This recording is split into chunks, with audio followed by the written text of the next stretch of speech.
Hello, love wrestling. It's Thursday night. It's 8 p.m. And you know what that means. It's another new episode of Between Two Beards.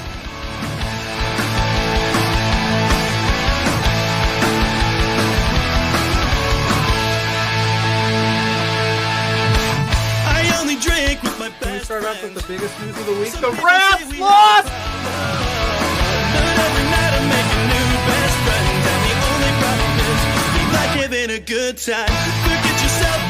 If you've got the budget, I've got the time. There he is. Hey, boss! There's the boss. Hey! The man with the finest beard on this screen. Canadian boys, shut the hell up. Let me talk. You see, the Rads are resourceful. When I got beef with somebody, I can find a way to talk to them.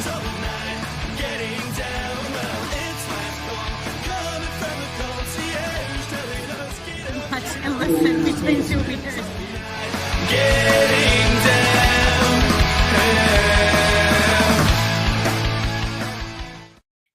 Hello, love wrestling.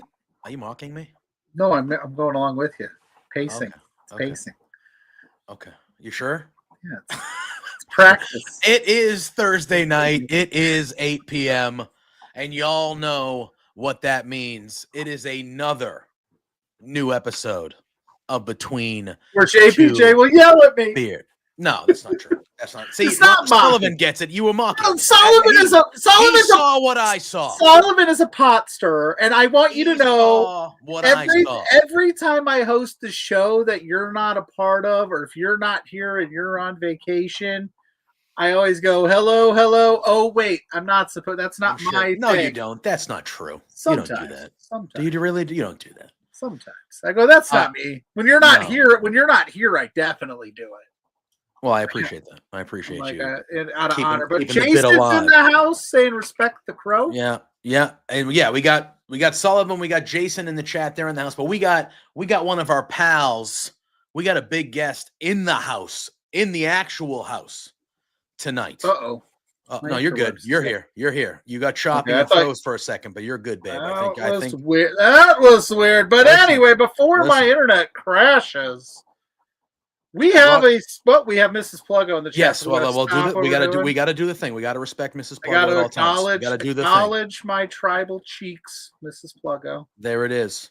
Hi, honey. Ophelia, that Love is you. correct. When we're gonna talk, we're not only gonna be talking about WrestleMania with our guest tonight, but they also had a personal WrestleMania of their own last weekend. The granddaddy of them all, personal for this, and we're gonna talk a little bit about that because that's a cool story and stuff like that. So, Pluggo, He is. why don't you before we do No. the NFL draft is starting, and Roger Goodell and Lil Wayne just rode onto the stage in bicycles. That's awesome. And for the fans of the show that have been here since day one, traditionally speaking, we would do a night one watch along of round one of the draft. But because that WrestleMania decided it had to be this week, WrestleMania has taken precedent because we are a wrestling company. We will keep you up to date while we were on the air, but we did not do our normal because usually we have a little draft party and bring a bunch of people in, but it's WrestleMania week. And it's not only WrestleMania week, it is WellsMania's newlywed week. One, the only, our brother in arms. I cuddled with him at the Royal Rumble. He's a beautiful man. He has a glorious beard. He's freshly married. He's back from Vegas. He doesn't have a Mike Tyson face tattoo, which I thought he would, but he is here. The man, the myth, the legend, WellsMania, baby. What an intro. That was a awesome intro, Pluggo. Brother. Fellas, thank you so much. Thank Heck you yeah, for man. having We're me happy to back. have you, man. We're happy to have you.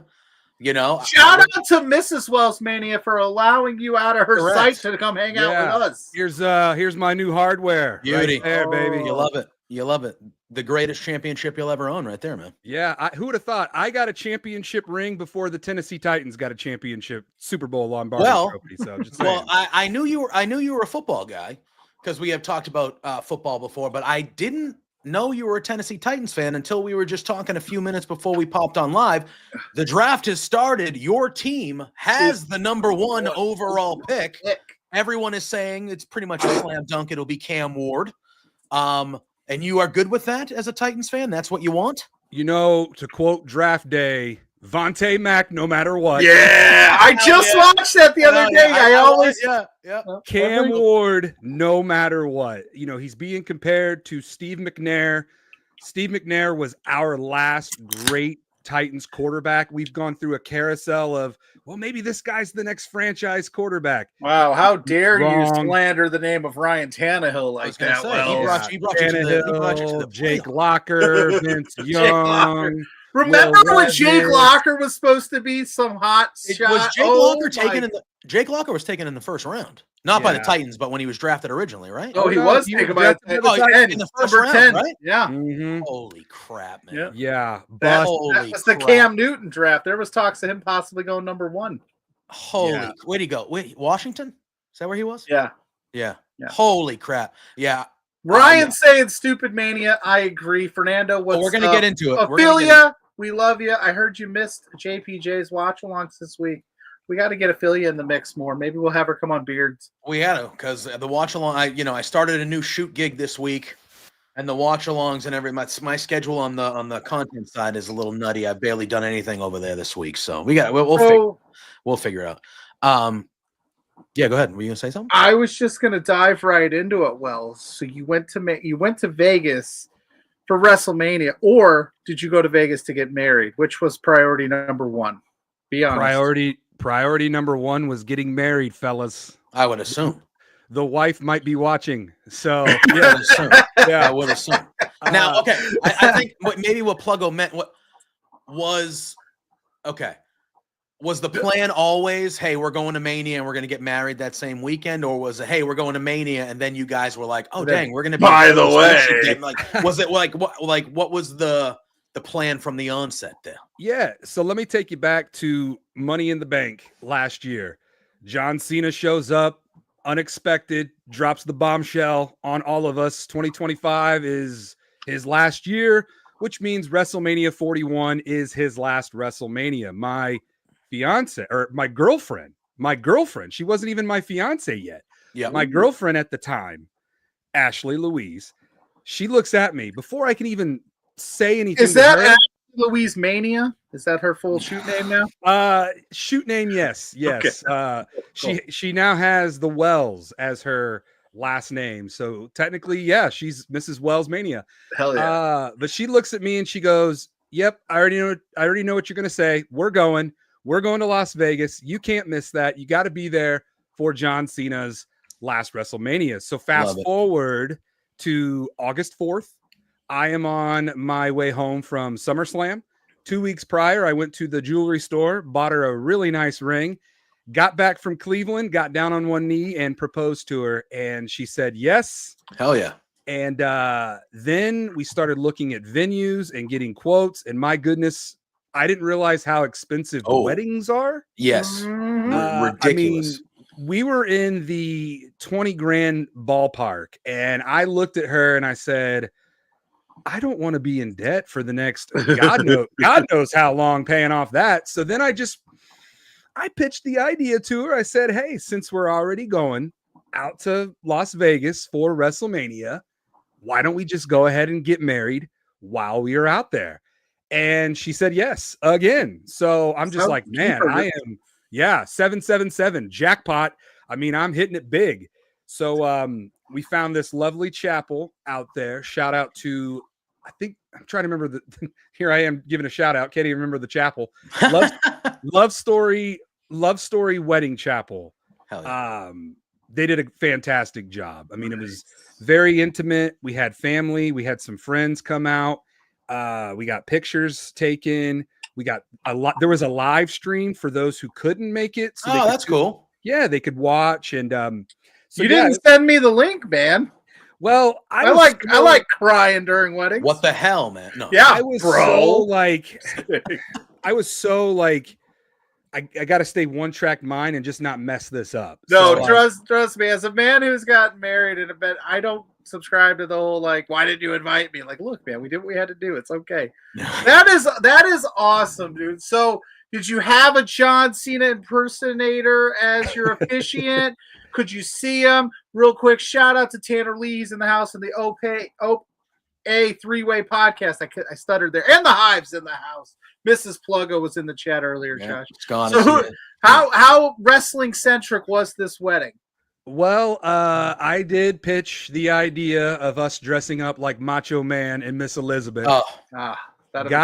Got shot down on that one. That's fair. She gave you a lot. Probably for the best, maybe. Yeah. Probably for the best. So then I said, well, we've got a couple openings because there were a couple people who unfortunately were not able to make the trip. Mm-hmm. Only 16 people were allowed in the chapel. So I said, well, since John Cena's out here, why don't I reach out to him? I sent John Cena a DM, never heard back from him. Fair. So unfortunately, he doesn't care what we think anymore. Yeah, unfortunately, he doesn't care about us anymore. Yeah. So then I started realistically thinking, what wrestlers would show up to this? And the first person after Cena that came to my mind was R-Truth. So R-Truth follows me on Twitter at WellsMania, as you should. If you're not already, hit that follow button. As we do. So be like us. Yes, be like Between Two Beards. Mm-hmm. And R-Truth actually liked what I sent him, but never responded with words. But he did give me one of these emojis. All right, fair enough. Oh, that's so cool. He did acknowledge that I was getting married. But listen, I know these WWE superstars, they are busy out there doing their own thing.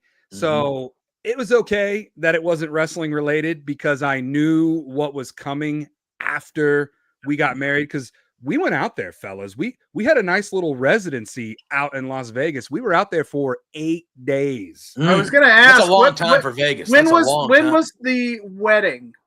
April 16th. It was on a Wednesday. So that was the Wednesday before Mania. Wednesday before Mania. Okay. Yeah.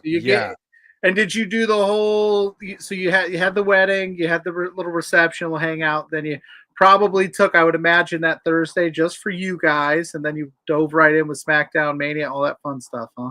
Yeah, we definitely embraced everything that Vegas had to offer.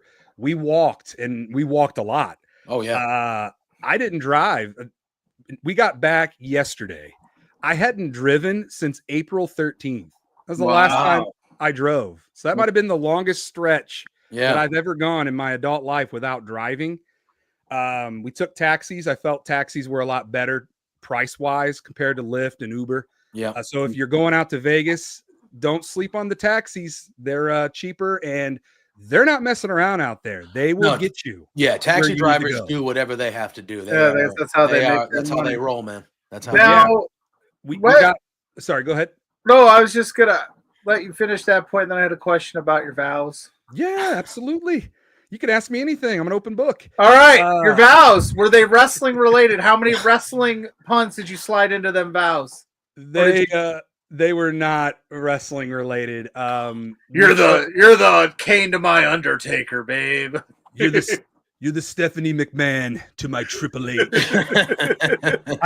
the chat, drop your favorite wrestling related wedding puns that you would add to your vows, like you are my money in the bank, and I'm cashing in. Yes, or that you wouldn't actually say at a wedding because you want your marriage to succeed.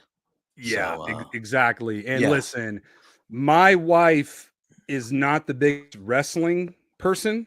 She just supports my love and passion for pro wrestling. So I had to be very careful with the wrestling out there. I wanted to make sure that she got everything in that she wanted to do. And then exactly. That's why we went to the Grand Canyon and the Hoover Dam, which, by the way, I've never been to either one of those places. Breathtaking. Yeah. It's it's so like it doesn't even look real. The Grand Canyon does not look real. It's like, how was this made? How did this get here? Yeah. Yeah. I've heard that. I've heard that about the Grand Canyon, that it's like you get there and you're like, it's almost like even though we know it's huge, you like underestimate the size of it. And then when you get there, you're like, holy shit. Like, this is like, whoa, this is gigantic. You know what I mean? Massive. And I can tell this marriage is going to last because you were like, I made sure that she got taken care of before I nerded out for 4 days. Yeah. I always put her first, and I always make sure that she is perfectly taken care of. It's my job, man. I'm the provider, it's what I do. But yeah, we had a great time at the Grand Canyon and Hoover Dam. And then Saturday rolled around and we went to WWE World, where we met Stone Cold Steve Austin. I saw that. Hell yeah. How was that? Hell yeah. It was awesome. Is the WWE World as advertised? Yes, it's a lot. It's a lot to take in. And definitely give yourself more than a day, so that way you have plenty of time to explore. We knocked it out in 2 days. We went Saturday and Sunday, which was plenty of time. Mm-hmm. And I highly recommend, if you're going to go to the WrestleMania Superstore, go on opening day.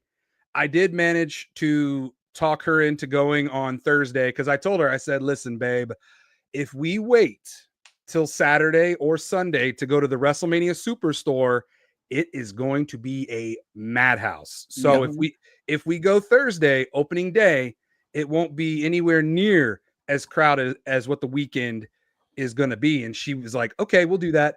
Yep. And in retrospect, she's like, I'm really glad that we went on Thursday, because it like doubled and tripled in size. Oh, I can imagine. Yeah. I mean, there obviously were smaller ones like Superstores at SummerSlam and the Royal Rumble, but once you get to the pay-per-view actual weekend, you go Thursday during the day, even Friday during the day, people are still working, people are still getting in, traveling. So that's when you want to go, because there's always going to be a good amount of people there. Did the Jacksonville Jaguars just trade up to take Travis Hunter? Cam Ward is a Titan. Cam Ward is officially a Tennessee Titan. He went number one. As expected. And like we talked about before the draft, right before you hopped on, Wells, there had been reports all day that the Jaguars were looking at Tony Khan and Shad Khan trying to make some moves. They have traded to number 2 with Cleveland, and they're going to take Travis Hunter. Cleveland smart on Cleveland. So and then the report was that Cleveland would slide back to 5, and that they're going to go offensive lineman. So that's how nuts was the city WrestleMania? Like, how packed? Because Ope is saying that it was packed on Friday, but how was like just getting around? Like, man, it feels like there was what they said. What the number was, 125,000 over 2 days for just Mania. Yeah. I was gonna say that was just the wrestling fans roaming the streets of the Strip.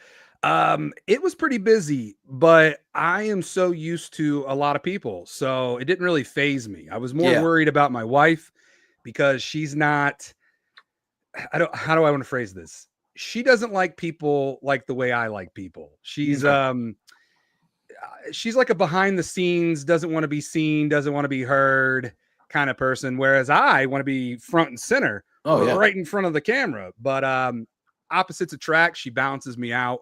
It's a perfect mix. I'm very lucky, very blessed. But the city was the first couple days, like Monday, Tuesday, Wednesday, pretty calm. I mean, there's still a lot of people out there, but you could definitely tell that this is the calm before the storm. And then once Thursday and Friday, people flying in from all over the world, because this is a global phenomenon. Oh yeah, Mania, for sure. People are coming in from every part of the world. And then, yes, it was just crowded. I mean, it was packed. And I'm telling you, I didn't know this about Allegiant Stadium. Huge. The Death Star, as the Raider fans call it. Beautiful stadium. Kind of gives me a Hoosier Dome with the white dome, Hoosier Dome vibes. And there is also a window. Yeah. So it's got a little Lucas Oil Stadium feel to it. So it's a very big stadium as well. It's gigantic in there. Massive. I went for SummerSlam in 2021, And I remember walking in with Spencer, and I was like, wow, like this is because I've been the Gillette Stadium where the Patriots play. When it's kind of small, it's surrounded by a big area and stuff like that. But when you're in there, it feels small. But I went to WrestleMania in Dallas at that stadium, and I went to SummerSlam in Vegas, and both those stadiums are huge. Yeah. Crazy. One thing we learned was taxis and Ubers and Lyfts, they will not drop you off at the stadium. So we got dropped off at Mandalay Bay. So then we had to walk go over the bridge. Across the bridge. And yeah. Fellas, I love The Walking Dead.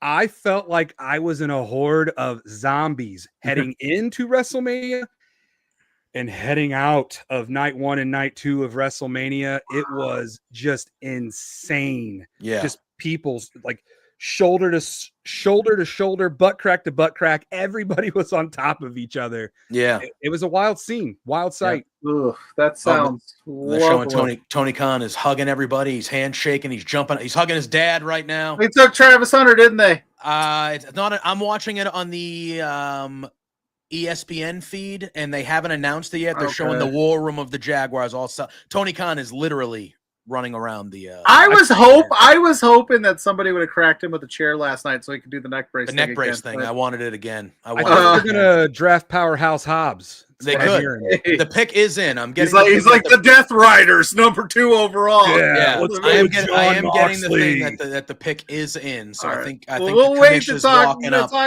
yeah, because we're gonna number 2 is a big deal. Yeah, we're gonna while we wait on this pick, cue it up. Outside of the actual WrestleMania events, Wells, what was your favorite? And marriage, we know that's gonna be number 1 overall every time. Oh yeah. What was your favorite thing that you did in Vegas, not WrestleMania night 1 or 2 related? Because we're gonna dive into the card here soon.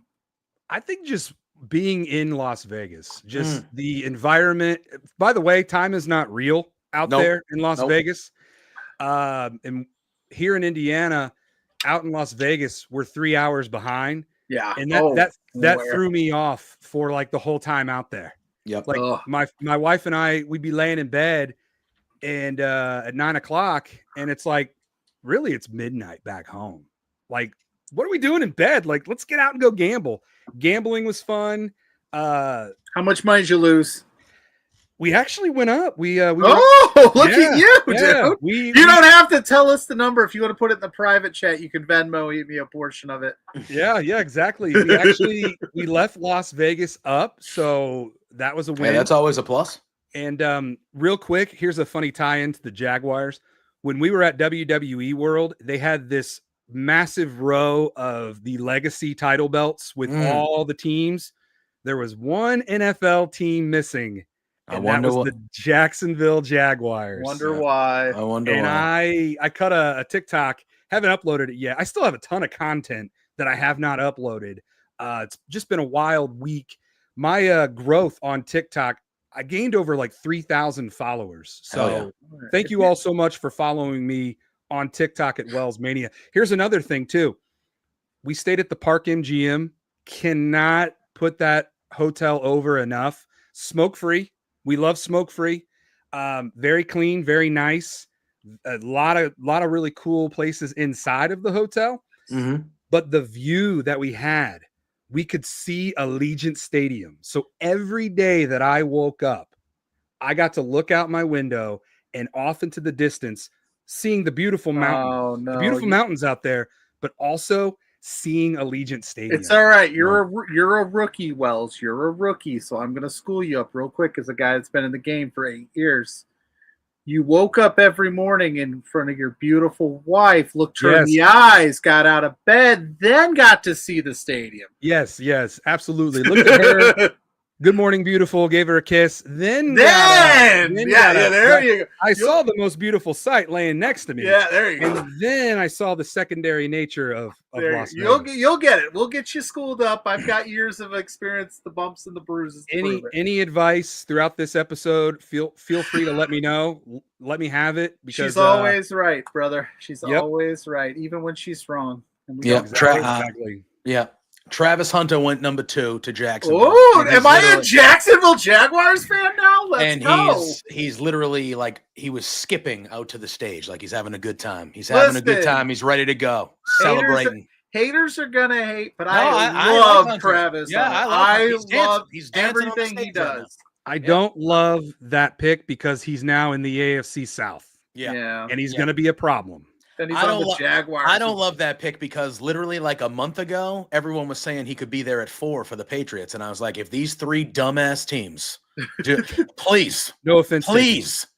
Yeah. Like I was like, you can have him come on down, baby. I would have gladly grabbed it at 4, but now my dreams I think I just found my squad, man. because I think my dreams are going to be crushed because I Apple like Card is going to go Hunter. to the Giants and then the Patriots are. You know what that means, Pluggo? You and I will be feuding, brother. Yeah, I haven't picked a team yet. I need to make it official because Yeah. it's kind of weird. I don't have a team as I've been without for a few years now. Yeah. Well, there's plenty of room over here on the Titans Titans bandwagon. Cam Ward. You can come ride, baby. It's been a long road. Well, I know Yeah. I know my pipe dream of Shedeur Sanders and Travis Hunter being on the same NFL team is dead because they have Trevor Lawrence. They're not going to do that. You never know. You never know. Yeah, it won't happen this year, but Tony Khan's like, I got a kooky idea, Dad. yeah, let's do He's crazy in there things. all bug-eyed. Hey guys, let's pick Sanders. Yeah. All right. That Trevor Lawrence guy, we could trade him. It's fine. Yeah. Yeah, exactly. So we have the New York Giants are on the board, and then it's my Patriots, and then I could care less about what Right. happens the rest of this draft. Like obviously that's not true. I care about where people go, but like once the Patriots go, I'm like, okay, we're good. Like I don't. But Until their next pick. yeah, I would love them to trade back in, but we'll see. But all right, so I think now it's time that we start diving in and dissecting what was WrestleMania. Obviously, you had it from an in the building fan experience. We had it enjoying it on our televisions and stuff like that. Listen, overall for me, before I Listen, we are 3 likes away from 20. Tell all your friends. Let's get to 20. Let's get to 25. Dude, I let's get am the streaming this on my Let's get the WellsMania third. Twitter, so hopefully that'll help you get There you more go. followers. Appreciate you. There you Right. go. Yeah, Appreciate everybody you. head on over to Love Wrestling CA. Head on over to @B2Beards. Give us Head a over to follow. We Wells. appreciate you. All right. WrestleMania. Listen, Let's get into Look, this. because I feel like this is going to be a good discussion. I feel like there's going to be things that we all liked. I feel like there's going to be things that we all didn't like. And I feel like with the 3 of us, it's going to be very constructive. And, I just feel like, because my thing was overall, I feel like I had a good time with WrestleMania. Overall, that's how I feel. I had a good time. However, I feel like it was the tale of 2 nights. I feel like night 1 had a very average to slightly subpar card with an excellent main event. And then night 2 had an excellent start and ramp up to the card. And the main event was a little bit of a clunker. I did not enjoy I thought the result of the main event was the right result. Cena should have won. He should have broken the record. I'm not upset about it. It's wrestling. I don't get that upset. But like, I thought the result was the right thing. But I felt like the match very much underwhelmed me. And then I felt like, and maybe it was different being there, but to me, and this is not even The Rock didn't show up thing. I just feel like for the main event of WrestleMania, you got to give me more than just Travis Scott. You got to give, and I'm not an anti-Travis Scott. As the resident Cena fan, what did you think of that? I loved it. I loved it. And the fact that I got to be there live to witness John Cena at his last WrestleMania break Ric Flair's record and win the undisputed WWE title, becoming a 17-time world champion. That's the whole reason why I went. That is the whole reason why I went to WrestleMania, was to be a part of that moment. And like I said on WellsMania podcast, I didn't care how it got done. I didn't care who was involved. All I cared about was John Cena getting the 1, 2, 3 and getting his hand raised with that undisputed WWE title. Now I get where you're coming from, JPJ.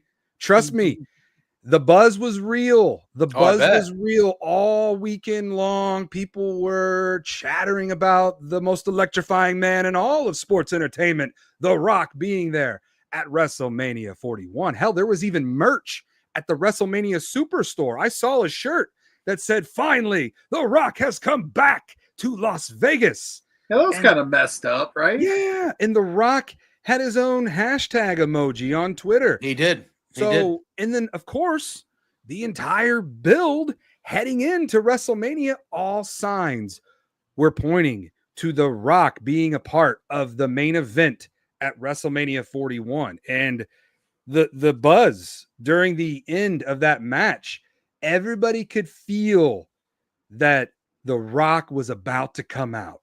Everybody had their phones. I was one of them. We were all waiting to hear, "If you're what The Rock is cooking." No, we got Fiend. But I'm okay with Fiend and Travis Scott. But do that again. That was dope. Fiend. You're welcome. There's a sound. All right, sorry, David.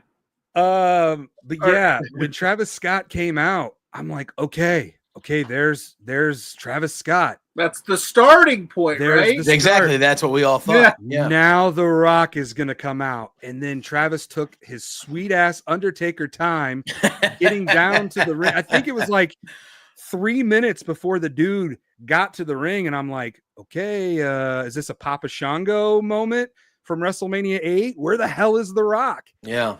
And his music never hit. And well, Travis helped Cena win, and that was it. And I get where you're coming. I'm putting my Cena bias to the side. Yeah. I get where you're coming from. If you're not a big Cena fan like me, you probably felt deflated. You probably felt disappointed. You probably felt upset because the payoff was supposed to be The Rock. I mean, Cena sold his soul to The Rock, and The Rock should have came out, but he never did. Hugged it.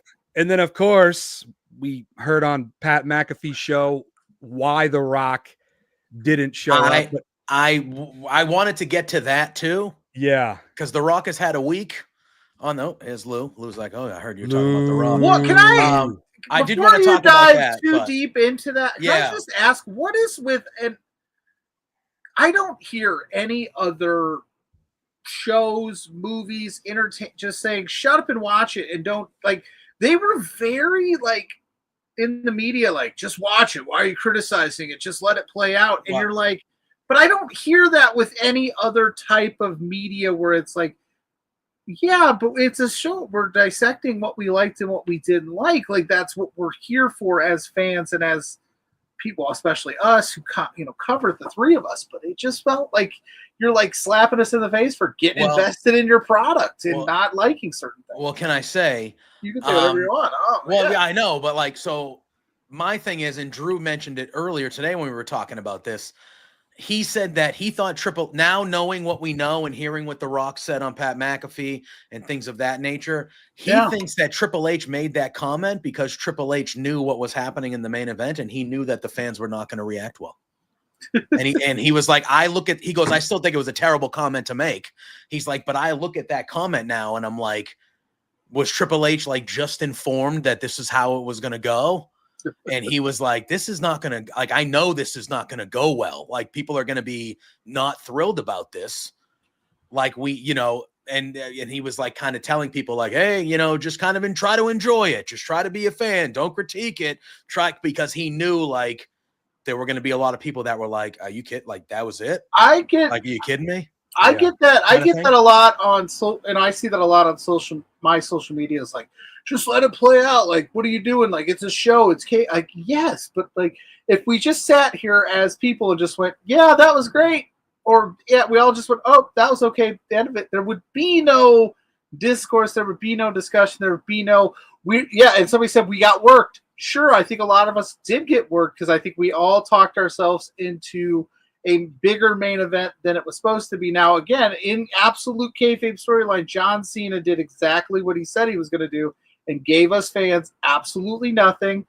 But it optically looked at the end of that night where it was like last year's end of the WrestleMania, it took John Cena, The Undertaker, Seth Rollins, all this stuff to defeat Roman Reigns. And then it was just like Cody Rhodes like got distracted by Travis Scott, and that was the end of it. And you're just like, optically, it just looked it didn't look right, but was it the wrong call? I don't know. That's his subjective. Again, I said the thing. decision of Cena winning was the right call in my mind. That's Yeah. what should have happened. It should I have took just more felt to like- beat Cody Rhodes. Am I wrong? No, Yes, you're not wrong. Yeah. You bring up a good point. I think we were spoiled. We were spoiled last year at the end of WrestleMania 40. So I think everybody had those high expectations that we were going to get something similar to that magnitude. The Rock, Stone Cold Steve Austin. I mean, the possibilities are endless. All these guys, they have the capability of being involved in the main event. And we talked about this on the brand new episode of WellsMania podcast. We think that there was a little creative disagreement between old Triple H and The Rock. Well, And both of those guys didn't see eye to eye. And that's why The Rock didn't show up to Las Vegas. Because apparently he was back home in his living room on his couch watching WrestleMania. yeah. And I find it, again, and I'm a fan of both Triple H and The Rock. All right. They were essential in my growing up as a wrestling fan. In the mid to late 90s, early 2000s, they were two of the dudes, I thought what The Rock said, I thought he really threw Triple H under the bus in that Pat McAfee interview, and I just did not appreciate it because, again, and I like The Rock. I like The Rock a lot, but this is 2 years in a row now where Triple H had plans and he had booking plans. Technically 3, yeah. But where he had plans and booking plans, and we all can tell from Triple H having the book for a while, he likes long-term storylines. He likes little crumbles along the way. That's how Triple H books. And and I appreciate that because of what we had prior to that for so long, where it felt like nothing was planned long-term. It was a week-to-week thing, and it was like, The Rock came in and blew up Triple H's plans for 2 or 3 straight years. Now, last year, they figured it out, and they led us on a great road, and it had a great finish. And then The Rock did it again this year, and they led us on I thought it was an okay road. I thought it could have been better, but it was kind of subpar. And then for a lot of people, the climax of it was not great either. And I think that's unfair to Triple H.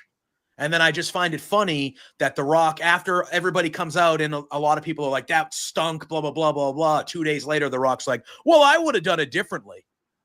Well, they had to do it differently because of you.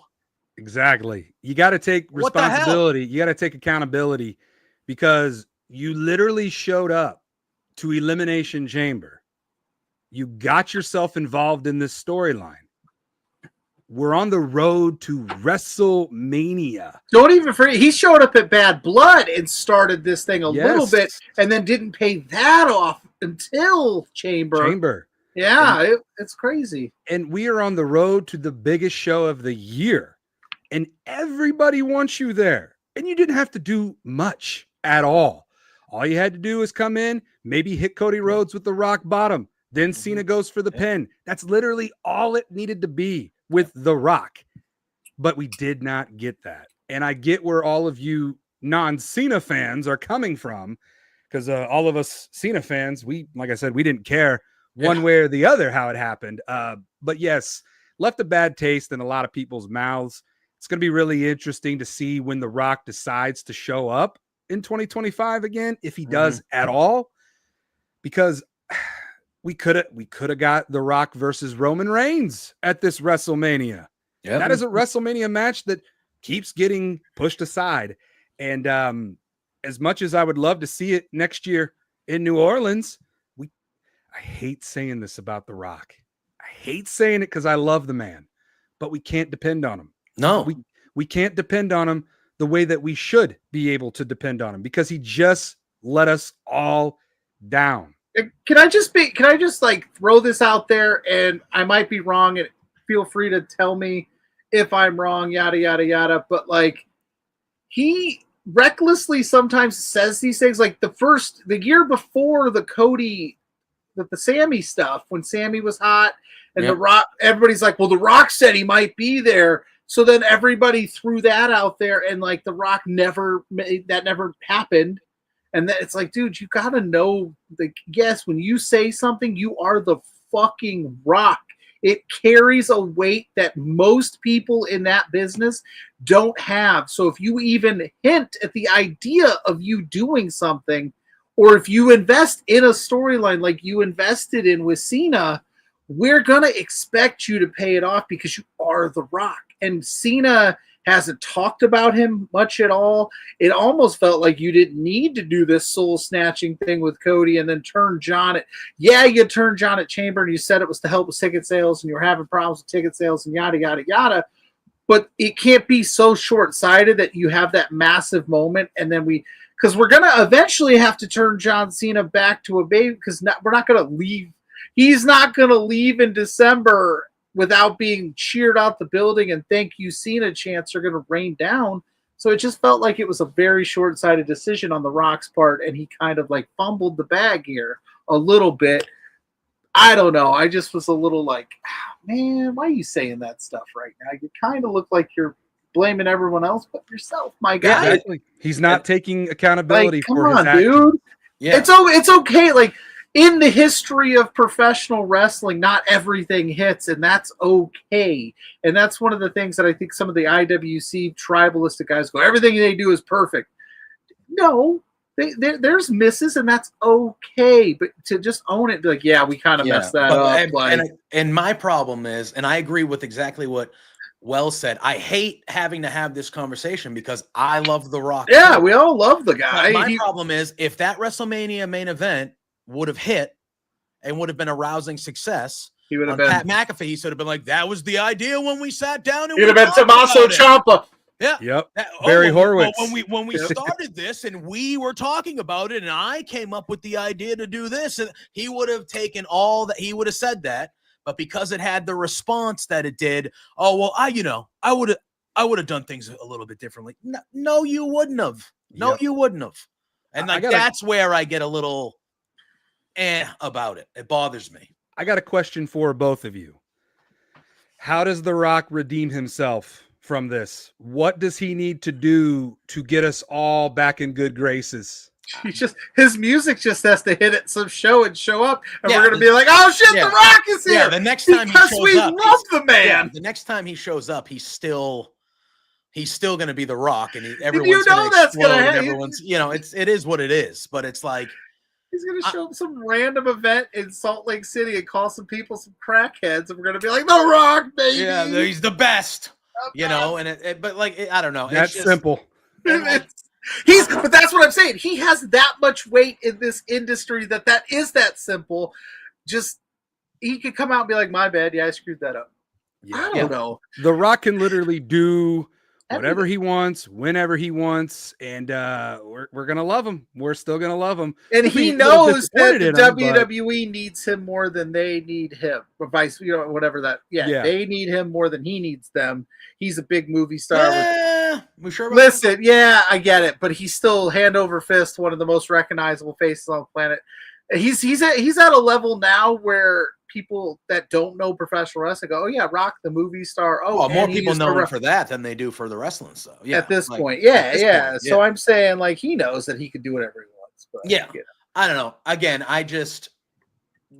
the Rock stuff after everything happened, it just rubbed me the wrong way. And like, I'm a big Cody guy, and I live a town over from where John Cena grew up, man.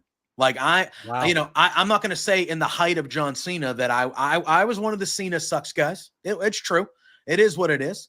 But over the last, I respect the hell out of him, and I was interested in the heel turn. I'm glad he won the title. I thought his promo on Raw was excellent. Yeah. I wouldn't consider myself a Cena guy like you are, Wells, but like I respect the hell out of that guy, and he won me over with the US Open Challenge when he was fighting those guys and having those type of matches. And I'm excited to watch him this year. The match itself for me too, like before we got to that stuff, was also a little bit of a. And again, I said this, I was like, listen, you have to understand, it's been a couple months since Cena turned, right? But this is the first match that John Cena was working heel in 15, 20 years too. Like that, so this was the first time we were seeing him wrestle as a heel, doing the slow plodding moves and kind of soaking it in, soaking the crowd in. The double axe handles, very slow and deliberate. And so I think we have to get used to not only this heel character with Cena, but watching him work like a heel, because that's the first time we've really ever seen him do so for a lot of fans, Yeah. Now, I will say this, being there inside of Allegiant Stadium, that you get nothing John Cena entrance where it was just black and white, no pomp and circumstance, him taking his sweet ass time getting down to the ring. I loved every That was a great second of it. touch. That was a super, really cool touch. Like, I actually enjoyed that part of it a lot. I guess my question to you fellas is, isn't it crazy that we live in a universe? This is a universe that we live in, that we are not overly celebrating him winning 17. Yeah. Like, it's almost an afterthought that he won 17. And I thought for sure when they announced this retirement tour, he'd win it and we would get, like, it would just be shoved down our throats in a good way because it's a great achievement. Mm-hmm. But now we're just like, what the fuck happened? Yeah, it's just a different vibe. I think if Cena never would have turned heel and if he would have won as a face, I think it would be treated way different than it is. Mm-hmm. But the way everything went down, I think people are still digesting it. And and the Rock coming out on McAfee's show and the comments that he made, and everybody's still processing what happened and where we're going next. And we're going to be heading to St. Louis for Backlash. We're going to get Randy Orton versus John Cena one last time, which, by the way, I'm looking at tickets every day. I've been looking at ticket prices, and I think I'm going to be heading to Backlash because I want to see Randy Orton versus John Cena one last time. And by the way, my wife is the biggest Randy Orton fan, so thank God. Right? That worked out. He had a match and won while she was there to witness it. So I thought that was a really cool moment for her because this was her first WrestleMania. This was my fifth and her first. So we both not only getting married earlier in the week, but we both got to watch our guys have WrestleMania wins. So you can't ask for a better script to be told right there. Neela, welcome in. Scott Mason Graham to the Browns. Interesting. Drew's in the house. And JS, welcome in, my friend. But don't put that evil on me, Ricky Bobby. Goldberg returns and beats Jay for the belt. Don't put that into that atmosphere. I literally just said, hey, don't throw that out there. I'll ban you, bro. Oh my God. We're glad to have you, but man. I'm kidding, obviously, but I will ban you. I will. Okay. But yeah, Randy Orton, man. Well, that happened on Raw. Which was excellent. When Randy popped into frame, I screamed.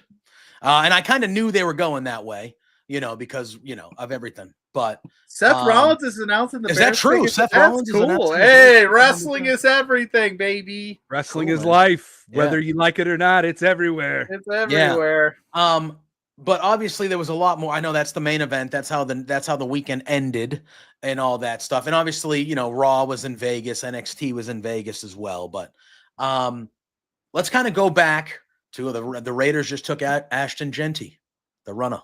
That's a good get for them. That's a good get. That's a damn good pick for the Raiders. They still need a quarterback. They still need to figure. I mean, well, they got Geno Smith, right? They made the trade for Geno Smith. Who needs a quarterback when you got a stud running back like Genty? Yeah, well, I mean, Geno Smith is at least like an efficient quarterback, and Pete Carroll knows him. You add Genty, it's pretty good. That's a good pick for the Raiders. So, excuse me, got a little desert dust still in me. No, you're all right. All right, so let's hone in. Let's start with night one. Obviously, so we talked about how the weekend ended when it comes to WrestleMania. The weekend started with main event Jey Uso and Gunther. And it started with Jey Uso finally defeating Gunther and getting his first ever World Heavyweight Championship. Obviously it looked great on the visual on TV with everyone freaking out. Jey Uso's entrance. I had a feeling that was going to be kind of the first thing we saw on Mania for a while, would be that. Cause but how was the vibe? Was it as crazy as it came across on TV when he's coming out, especially when he wins the match. I do want to talk about the match because I was very shocked that it was a tap out situation to Gunther. And I at least expected Gunther to maybe like struggle more or longer, at least a little bit. But I was very shocked. I liked how it went with like Jay paying back Gunther with how he tortured him on the way there. But I was not expecting Gunther to tap out for the loss to Jay. Yeah, the vibe inside was electrifying. I mean, it was electric. Seeing 61,000 plus fans yeeting at the same time was pretty surreal. A lot more than what we saw because we were behind glass at the Royal Rumble, so we didn't get a chance to feel the yeeting going on when Jay won the Royal Rumble. But I'm glad we got the payoff, fellas. Yep, it was a long road to WrestleMania, but I'm really glad that we got the payoff. At least one of the Royal Rumble winners won. And like you said, JPJ, very surprised to see Gunther tap out. Yeah. Jay giving Gunther a little taste of his own medicine. I like it. And yeah, the crowd was hot for Jay before the match, and especially when he won the world title, seeing 61,000 strong, all doing the yeet. It was a pretty cool experience to be a part of. Yeah, for sure. Yeah, I mean, I think you said it. I think the match started off really slow. I think it started off slower than I would have liked Jay to come right out the gate. I think he was trying to play mind games with Gunther and realized Gunther ain't about that life, dude. You can stand there and stare at him all you want. He ain't afraid of you. But I think they made the right decision. It checks out.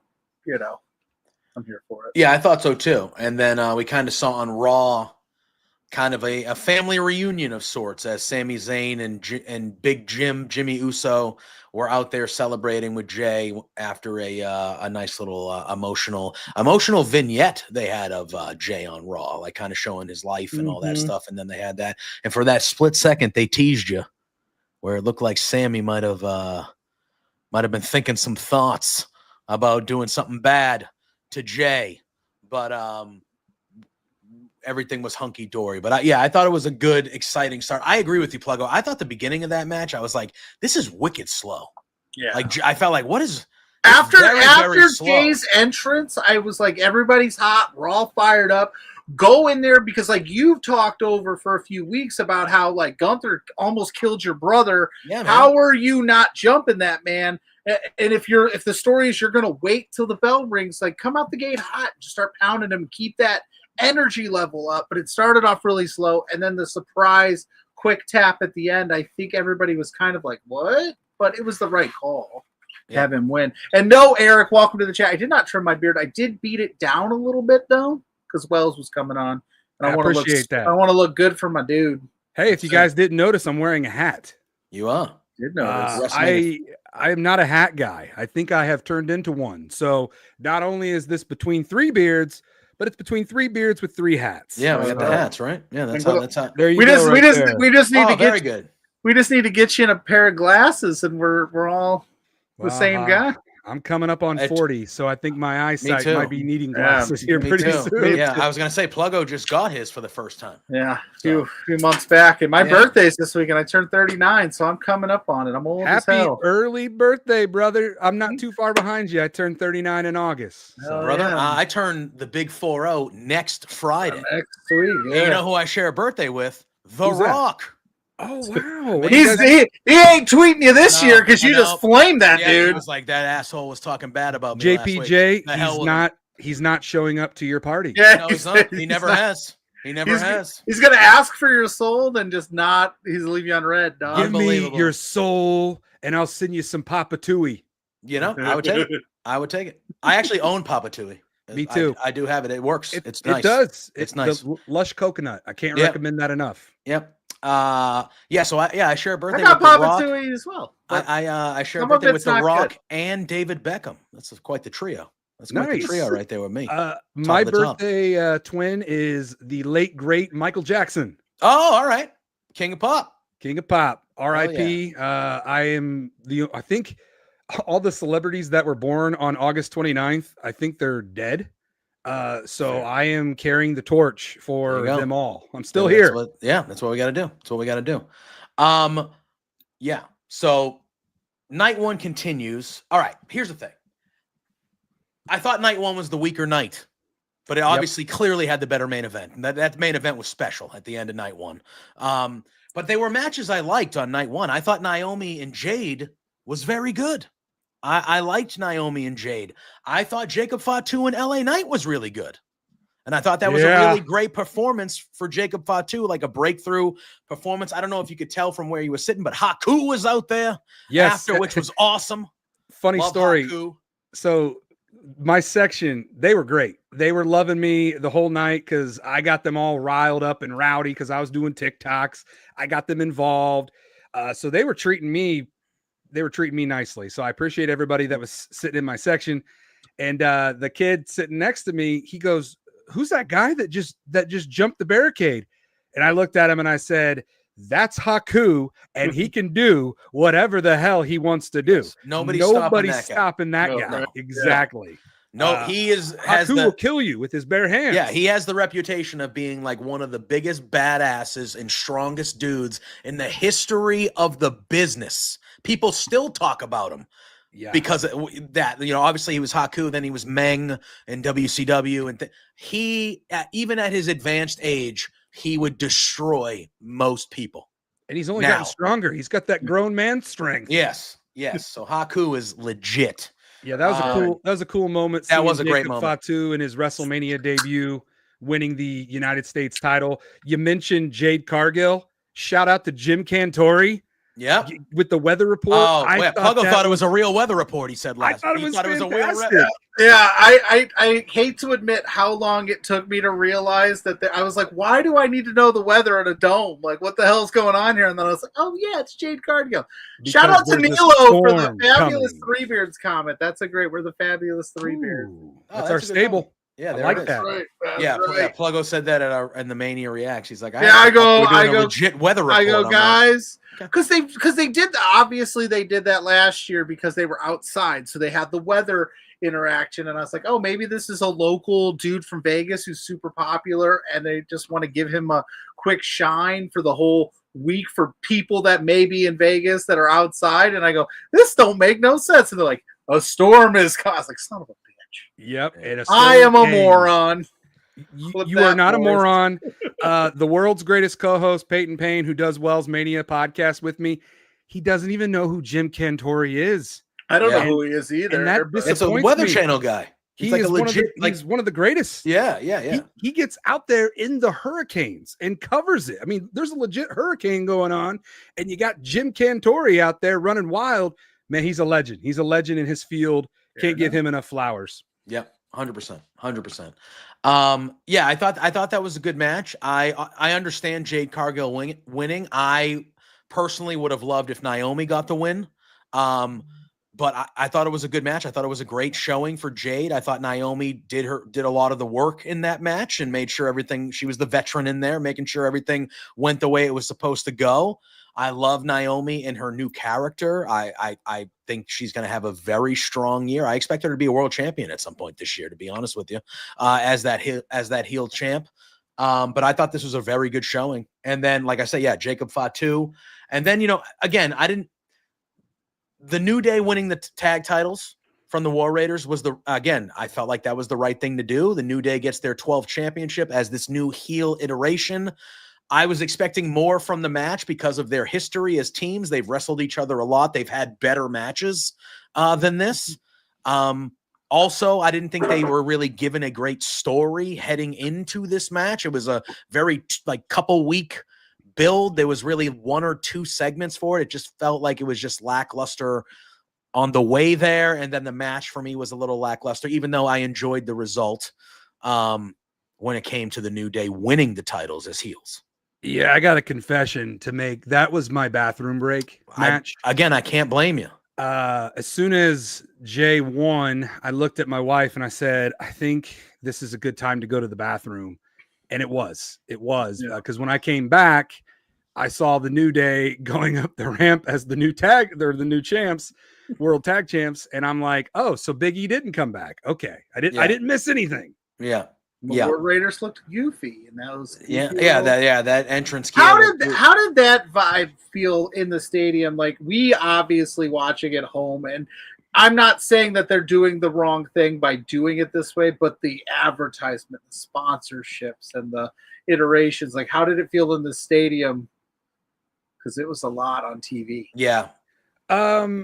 You can't really tell like much what's going on. I mean, you're pretty entertained while you're there because I'm doing a lot of people watching too. I'm just kind of like, I mean, I'm taking in the stadium because there's a lot to take in, and I'm watching different people, and I'm looking at the big screen because they're showing the graphics, they're playing Fiend, they're playing Timeless, they're entertaining you in between the commercial breaks, and then it doesn't feel like you're waiting for the next match. I mean, it flows nicely. It flowed nicely at WrestleMania. Right. I thought both days flowed nicely. I thought night two. I was going to say that, yeah. Smooth. I thought night 2 went faster than night 1. I felt like night 1 kind of went on a little long.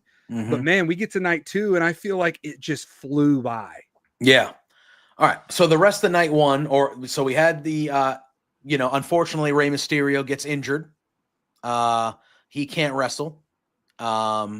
And he is replaced by Rey Fenix. So they swap one Rey out for the other. It's a good replacement. It is a very good replacement. You only have to do half of the graphic. And Rey Fenix, he showed up 2 weeks ago, and obviously this wasn't the original plan, but it's, hey, buddy, welcome to WWE. You're fighting at WrestleMania now. Oh, okay. And he goes out there with El Grande Americano, who's phenomenal, by the way. Terrific. I can't say this enough. People need to stop hating El Grande Americano and embrace the greatness that we are watching before our eyes. Because I was going to say, the moves that he's doing, somebody, but I can't quite put my finger on. It's just, he's phenomenal. I'm glad he got the win. Big WrestleMania win for El Grande Americano. The only thing that I'm disappointed in is we didn't get a double doink moment in Las Vegas, paying homage to WrestleMania 9. I was hoping for Dos Grandes Americanos. We didn't get that, but I am satisfied with the outcome of the match. That's what I wanted, because I had a feeling. I going in, I was like, "Are they going to unmask? Is that going to be the big moment?" Is like, I think that's Rey's moment. I think once Rey was out of it, they weren't going to do it.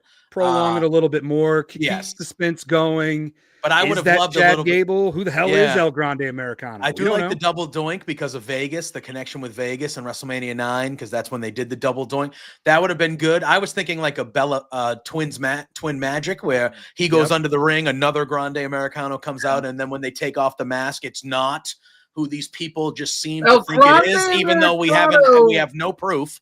But it's not who they think it is, and then you could kind of do it longer.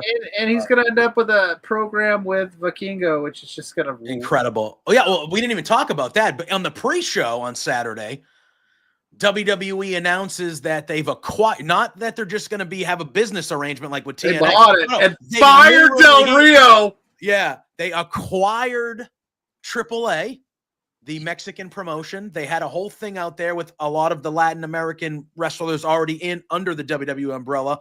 Plus, they had the president, they had the booker, the GM, and they had Vikingo out there as well. And I thought it was funny because Alberto Del Rio was working for AAA, and one of the first moves, he was their champ, and one of the first moves that they made where they were like, "Hey, buddy, see ya, get out of here. See you later, pal. We already lived that life once." I'm excited. I'm excited for the AAA superstars to get in the mix, and what a time, man! I mean, WWE partnering with TNA, now acquiring AAA. It's only a matter of time before they buy out AEW. It is just the monopoly of WWE right now. They're literally taking over. That felt like a clickbait comment there, Wells. No. Well, my boy John Cena and we both are on the same page with the clickbait. So it's true. It's true. Bro. It's true. Okay, I got real quick before we keep going, because we bring that up because John Cena in the press conference, those were his answers to all the questions.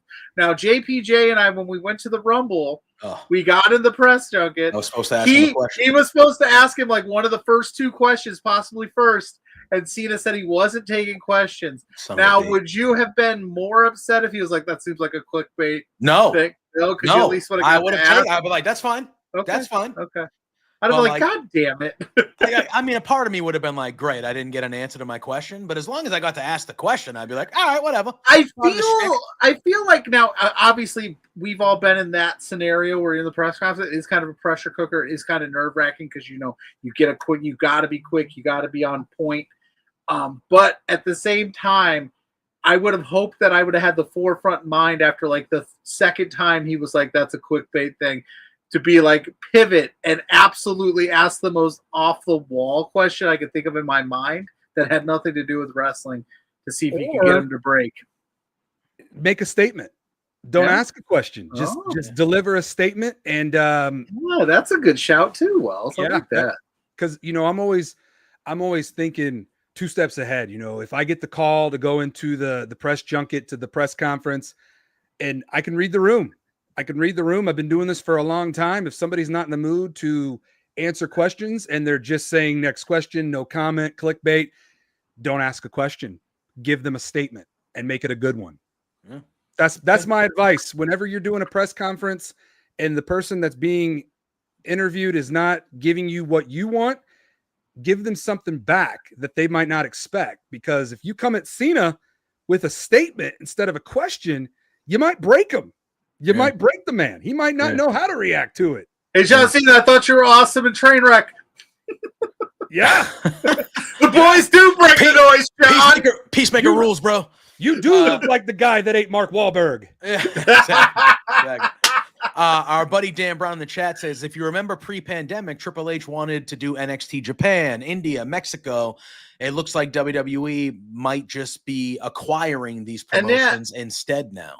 I said that on the post show. It's cheaper. You don't have to build a brand. You don't have to build a footprint. You also, yes, you're going to get some bad blood from buying these companies and making it, but you're also not going to just steal talent from a bunch of promotions like you would have to do probably to make that like work. Mm-hmm. So yeah, I mean, as long as you keep it like they've done with the WWID program, where they've kind of just like let those people do their thing on the indies and they just keep monitoring it. As long as you don't completely tear down what AAA has done and the vibes that they've created, we'll see. And you're giving these wrestlers a new opportunity. Yep. And they can make more money. Yep. Showcase their talent, make more money, get more well known. Because let's face it, there's probably a lot of people out there who have no idea who these AAA wrestlers are. Yeah. But boy, you are in for a treat because they are damn good. And you are about to be entertained. Yep. And then we had Tiffany Stratton retained. Yeah. I'm telling you what, even though I thought this match was not that good, unfortunately, when she retained, that was probably my biggest reaction to a victory of the evening. Because I wanted her to retain. I thought they should put her over, but it's Charlotte Flair. Yeah. And I was like, Charlotte's probably going to win. She's Charlotte. And I'm not anti-Charlotte. I would have, I just thought in this moment, I was like, I feel like Tiffany retaining is the right thing to do. She's her first Mania. She just got the belt. She's a future top of the card, top of the company star for you for a long time. She should retain. And she did. And I was shocked, but I was very happy. Yeah, I was very surprised too. I can't believe that Charlotte Flair did the job. Yeah. It looked rough getting there, though. It looked like there was she busted her tooth, gave her a welt on her forehead. It looked like Tiffany earned it. A little bit from Charlotte. What's funny is, we've been in this for a long time. So we know what's going on. We know when wrestlers are sandbagging one another, and we know when they're going off script, so to speak. We know things when they're real and not real. So watching my wife's reaction to this match was incredible. I could have had a reality show camera on her because she's sitting here calling out botches left and right. And I'm just like, look at you paying attention, calling out the botches. I thought that was pretty cool. Plus, fellas, she does not like Tiffany Stratton. Let me talk to you. Yeah. She can't stand her because she thinks she's too like materialistic and too Barbie dollish. And I looked at her and I said, well, that's kind of what she's going for. I mean, that's Yeah. her entrance was Her very- entrance was Barbie related, like it was Barbie. actually Mattel and Barbie like produced, and things which, like that. by so. the way, WWE Human Encyclopedia Jared Giles, he's a guest that comes on the WellsMania podcast. He said that if Mattel does not come out with a Tiffany Stratton Barbie, they are missing out on a 100%. money-making Yeah. opportunity. Hell, I'd buy one. Yeah, Yeah, almost. it- I it guarantee you, looked good right lot, behind you, Pluggo. Yeah, I know, I know. it fit perfect right in a there. lot of wrestling fans. This would make that this match, I think, was what all of us anticipated it being. At the end of the day, I really hope that and I'm a Charlotte guy as well. Marie, she did the job, did the business. Welcome in, Marie. Yeah, she did the job, she did this. But I hope both of them kind of like either somebody sat them down or they sat down and had some introspect. Like, okay, Charlotte came back. It wasn't hitting the way it was supposed to hit. I don't think she anticipated it going the way it went. Tiffany, okay, if this was your like test you like old school, like you're up against the veteran, let's see what you can do. Okay, maybe you do need to take a few more chances on that mic, and maybe you do need to flip the script a little bit, because if the rumors and the reports were like, oh, they were testing her, they wanted to see if she could, go toe to toe with Charlotte Flair, but she's so young that she probably was like, I don't want to go too far off the script, obviously, except for that one outlier, because I don't want to get in trouble. What a big outlier that was. Listen, girl, go off script. Do the things that you got to do to go toe to toe. Be the Tiffany that we know you can be, and don't try to fit into a box. Because I think at the end of the day, when they finally got cooking in the match, it was a really good ending. It took a while to get there. It felt like once Tiffany started attacking Charlotte's knee and being a heel that she's accustomed to being. doing that, it felt like the match picked up to like a different pace for the last few minutes. It was before that, it was just. Because Tiffany, if they fire you, there's plenty of companies that are going to pick you up. And Charlotte, I think it's time that you kind of, I want her to like, yeah, I'm the queen. Yeah, I'm arrogant. Yeah, I'm one of the best of all time. But I also need to learn to also pivot too. Because I felt like she kind of dug her heels in the sand and was like, I'm going to be the Charlotte Flair. I'm going to be. And it just, they had bad chemistry. It was just a bad one, which happens. It's okay. But I hope that they kind of figured it out and we can run this back proper at some point. Charlotte Flair got a taste of humble pie, and she's a pro. She did the job, put Tiffany Stratton over. I agree with JPJ. This was a mega moment for Tiffany Stratton getting her first WrestleMania victory. Yeah. And I'll tell you who did have chemistry. Seth Rollins, CM Punk. All of us in high school. Roman Reigns. Well played, Pluggo. Yeah, that was pretty good. Good joke. Thank you. Pretty good. I'll be here all week. Tip your waiter. Try the veal. This main event was spectacular. A spectacular main event. The longest match of the weekend. It was a great wrestling match that turned into just the drama, the cinema, as some people call it, with Paul Heyman being the focal point. These three went out there and they crushed it. CM Punk's entrance. Well, first of all, we'll start with Seth Rollins' entrance because he had Pluggo. We're past the 10-minute mark by a long time. He had not just a flamethrower, but he had a what? A motherfucking flamethrower, dude. Damn right. Wow, I love flamethrowers in professional wrestling. And this wasn't just any little measly. This was and he comes out in the all black. I hope he brings it out for the Bears pick if that hasn't already happened. Yeah. Well, we're at 9. The pick is in right now. So if he is going to come out, it would be now. He's not out there yet. The pick is in though. Speaking of the flames, we felt it. My wife and I felt it from where we were sitting. Yeah. It got hot. I bet. The pyro all night long. You could feel it. Yeah. So he comes out and he's doing the all black with the flamethrower, and then the lights go out, and then he shows up again with the spotlight, and he's wearing all white, and he has sunglasses on, and it's the night before Easter, and on the side of the sunglasses, there are things that kind of represent the crown of thorns and things of that nature. So he's leaning into that element of it. Just saying, he's leaning into being Jesus Christ. Yeah. The second coming. Yeah. Second coming. Just a fabulous entrance by him. Roman has really just, they're honoring, and this relates to wrestling. It's the Bears pick. They're honoring Steve Mongo McMichael, who passed away. So obviously, we're all around the same age. I think when we grew up, I feel like I knew him more for the WCW Steve Mongo McMichael than the football. I was a little too young when he was at his peak in the football thing. Avery says he's at the show. If you're at, Well, you mean that's the pretty draft? cool. You mean And the draft? Scott's saying that Seth Rollins is not there. Goodilla's making the pick. I agree with you, JPJ. I remember, hey, babe, my wife just got home with dinner. Hey, Hey, Mrs. WellsMania, congratulations! You married a stud! They're saying that you married a stud. She's like, I know. She's like, I know, guys. I put her My in. wife is probably about to be like, why are you yelling? Yeah. You can blame it on me. But when in doubt, blame it on WellsMania. But yes, I remember Steve Mongo McMichael from his commentary back in the WCW days and him winning the United States title. Yep. He was Four Horsemen. Four Horsemen member. Yeah. I was highly entertained by Steve Mongo McMichael. Yep. Wasn't the best wrestler in the world, but he didn't need to be. He didn't need to be. Yeah. He had a character that did the work for him.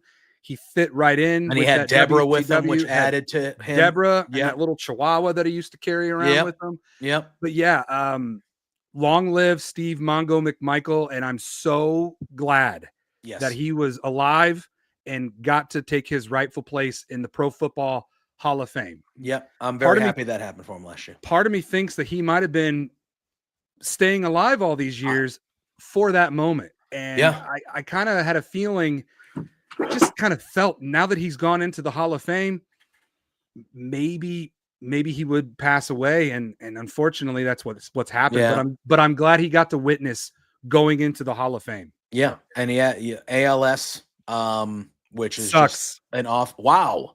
I'm sorry. The pick was made by the Bears and they took a tight end, but they didn't take Tyler Warren from Penn State. They took another tight end. They took the kid from Michigan, Loveland, which I think he'll be all right. How do you not take Tyler Warren? The Bears are gonna bear, baby. How do you not take Tyler Warren if you're taking a tight end? Remember when they could have taken that Patrick Mahomes kid? Yeah. Like Tyler Warren is clearly the best tight end in the draft. If you're going to take a tight end, how are you not taking Tyler? Maybe he's not. Maybe. Yeah, you never know. I think Loveland will be a good player. The Patriots are in the rumor mill for a tight end later on in the draft, but I think Loveland will be a good player. But I mean, Ty Warren is. I think the 49ers are running up there right now to take Tyler Warren's to when Kittle's done in a few years. This kid can just. Yeah. Speaking of which, Kittle's had himself a draft. Mania. He was there. He was there running chugging beers, man. Chugging beers and starting shit with the New Day. It was awesome. I saw that. But yes, so this main event, obviously a terrific match, and they were cooking before we even got to the drama. Like these three guys, just terrific stuff. That CM Punk entrance with This Fire Burns, that video, his better theme song. I love them both, but This Fire Burns is just goosebumps. Oh, baby. Dan, if we wanted a quick sign up from you, we would just ask you to hop on.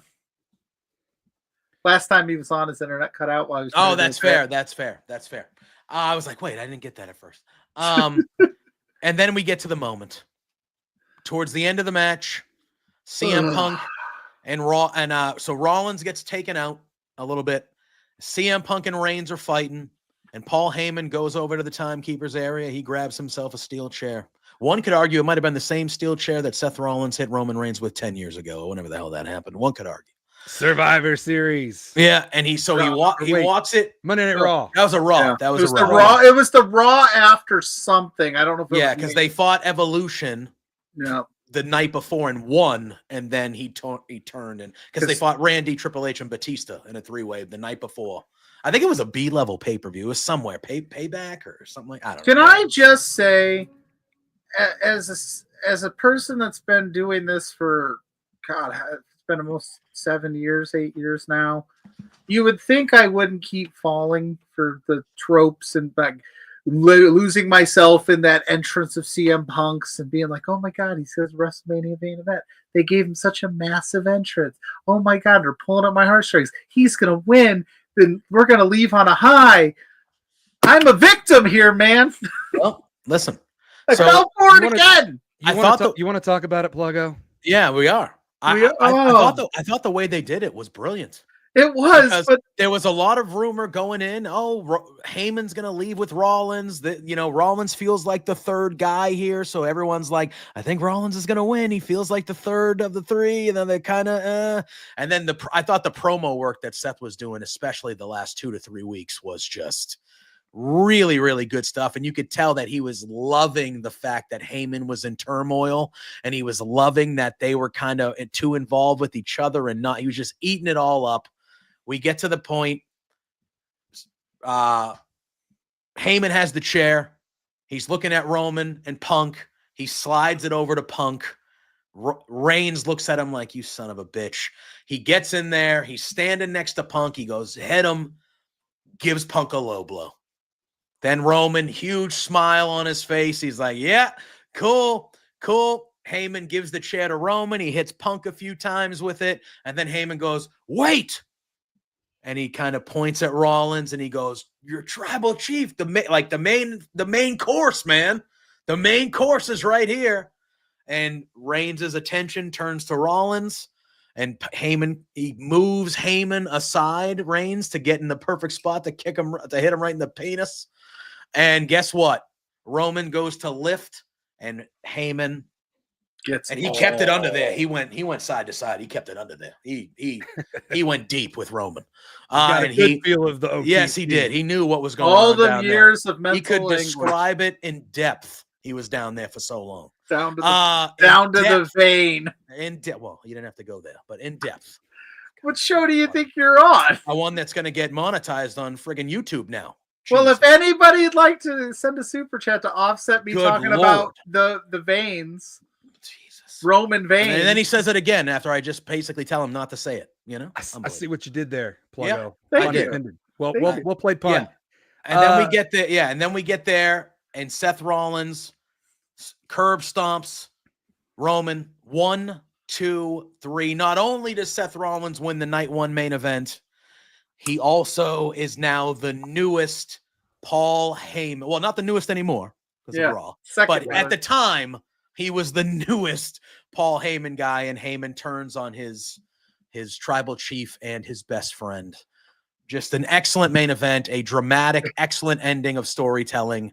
What was it like being there when all that shit went down? He turns on his tribal chief, Roman veins. There you go. The vibe inside Allegiant Stadium was wild. People were losing their minds for this one, and some people are saying that this was the best match of the night. It's hard to disagree with that because of everything that took place. That they had us in the palm of their hands. And fellas, I don't want to brag, but I'm going to. I successfully predicted what happened. Yeah. I went on WellsMania podcast. I said Seth Rollins is going to win. Paul Heyman's going to turn on Punk and Roman and walk out of WrestleMania night one in the main event with Seth Rollins. And that's exactly what happened. So when I have a feeling that something's going to happen like that, I try to take myself back and get away from my predictions and just be lost in the moment. I got lost in the moment. Watching everything unfold, hearing all the like, there was a huge gasp throughout Allegiant Stadium when Paul Heyman. Did you also go gamble after that because you were on fire? Oh, I'm gonna go throw it all in black and see what happens. Absolutely, when you're on a heater, you can't walk away. That's the motto. That's out the there. rule, man. You gotta keep it going. And talking about heaters, man, Seth Rollins burned it down. What a main event to end night one. The vibe walking out of Allegiant Stadium was pretty cool because I kept hearing everybody's takes on Rollins winning. And that's another thing I really love being amongst the people is hearing people's comments. Yeah.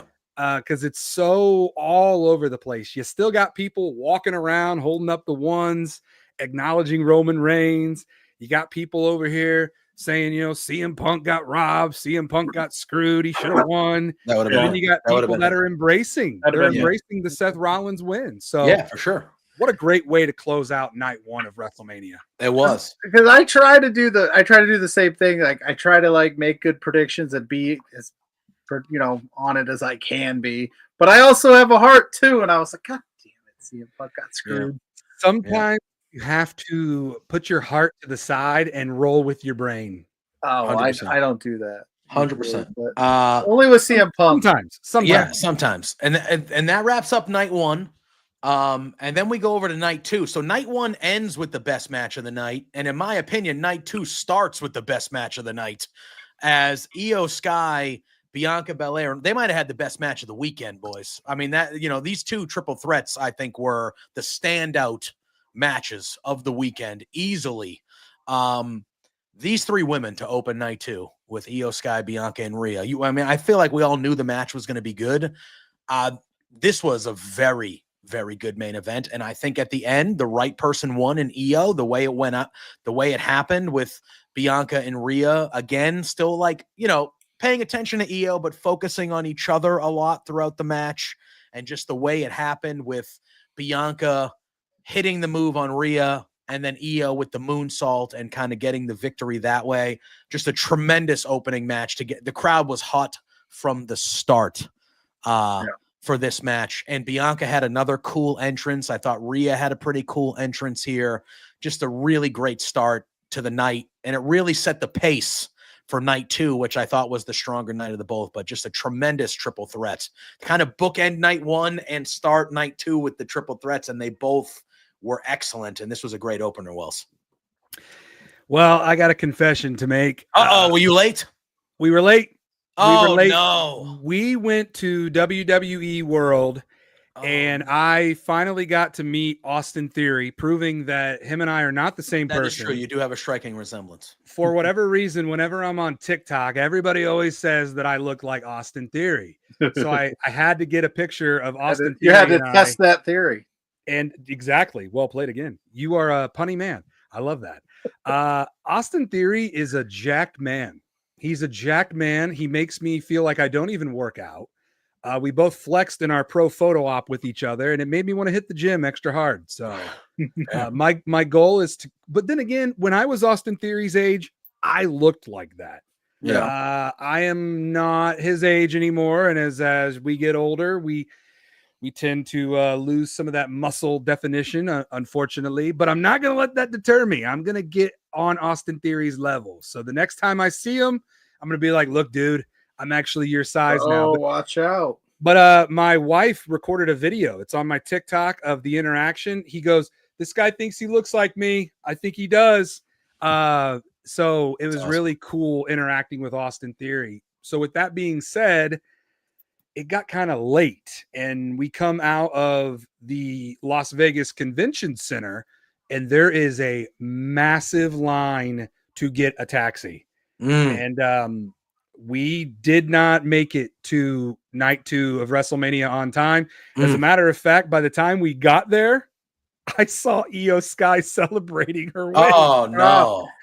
Did you have the same seats for both nights or did you just Yes, we did. And I wish I would have looked into this more because apparently people that were sitting up in the 400 level where we were, they got moved onto the set, onto the stage. Oh, because they had the seats there. Yeah. I don't know how they did it, but I should have looked into it more because they were upgrading people's seats. I don't know if you had to pay.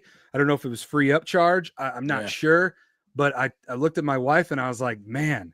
Now, granted, this was 2 days after WrestleMania when I saw a TikTok and I'm like, we should have done that. I should have looked into it. But nonetheless, very thrilled with where we were sitting. We were in the building. Got to watch the rest of night 2. Okay. Good. Have you gone back to watch this match at all by any chance? Not yet. I haven't really had time. Yeah, that's fair. Newly married man. He's busy. Married man, newlywed man. Too busy knocking boots. But yeah, not all the myths are Hey, this is a show where we're going to monetize. Be careful. That's why that's a little bit different than how graphic you got, buddy. All right. That's why I'm very careful with my verbiage there. PLUGGO. Yeah. Don't throw that at me. But got to watch the rest of night 2. And like you said, I feel like night 2 was a lot stronger than night 1. I agree. All right, so PLUGGO. Dan says, I don't even know if that's PG. Sound on in the comments. Is knocking boots PG? Yes, sound off now. Knocking boots, I think, is G. Beards Nation. I think knocking boots is G. We need a ruling. But I thought the match ruled. It was a good yeah. touch. It was a good touch that EO won because, again, she was the afterthought. It did come at the expense of Bianca Belair's WrestleMania streak, which I thought that they were going to protect. But hey, the match ruled. These three don't seem to be done with each other. So hell of a way to start. Absolutely. And then again, I thought we continued along because, we talked last week, Pluggo, and, we weren't alone. We had a lot of people. I thought that this Drew McIntyre and Damian Priest match had an opportunity to be the sleeper match of the weekend. And I think it was. These were two guys that were both champion last year, that both weren't thrilled about their position on the card. I don't think necessarily about who they were facing on the card, but I think they were both not thrilled about their position, especially Drew. He was vocal about it. And you look at 2024, and you can make a very strong argument that Drew McIntyre was the best guy in the whole company throughout that year last year. You can make a very strong argument. And so I understand why he's like, I should be fighting for a title somewhere on this show and things like that. But these two guys went out there, and you could tell that they probably had a conversation, and they were like, we're going to make everybody have to follow us here tonight.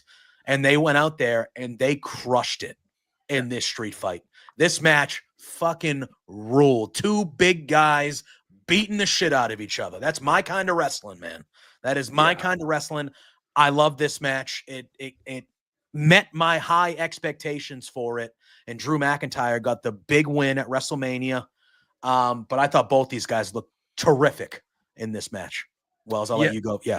The crowd was hot for this match. They were well invested into it. I couldn't agree more with you. I feel like Drew McIntyre had a hell of a 2024, and I feel like he's still riding that momentum here in 2025. Damian Priest is very underrated. Puts on very good matches. I don't think he gets the recognition and the love that he deserves. But these two, I think you're right, JPJ. I think these guys were like, hey, we're going to go out there and we're going to make people remember this match as being one of the best from WrestleMania 41. Yep. And even though I had Damian Priest winning, because I went heel heavy with my picks, and this WrestleMania was pretty heel heavy. So I was like, well, I got to have a face win. Yeah. I just picked the wrong winner in this one, but I'm not mad about the outcome. I think this was a big WrestleMania win for Drew McIntyre, and I look forward to seeing where he goes with it. Yeah. And we have Billy said that Bianca broke a finger. Broke a finger too, in that match. And Nilo said big meaty men slapped me. Yeah, I don't think you're wrong on the whole Damian Priest doesn't get the I think he's just a victim of the time he's in. It's so top heavy right now that, like, by the time you've gotten to Damian Priest on that list, you're about 12, 13, 14, however you want to shake it out. Well, and I also feel like this year is an anomaly because John Cena is here. John Cena's ruined everything. So like John Cena having plan. That's his plan. Exactly. So John Cena coming back for the year, you obviously know John Cena is going to be at the tippity top or near the tippity top of the card immediately.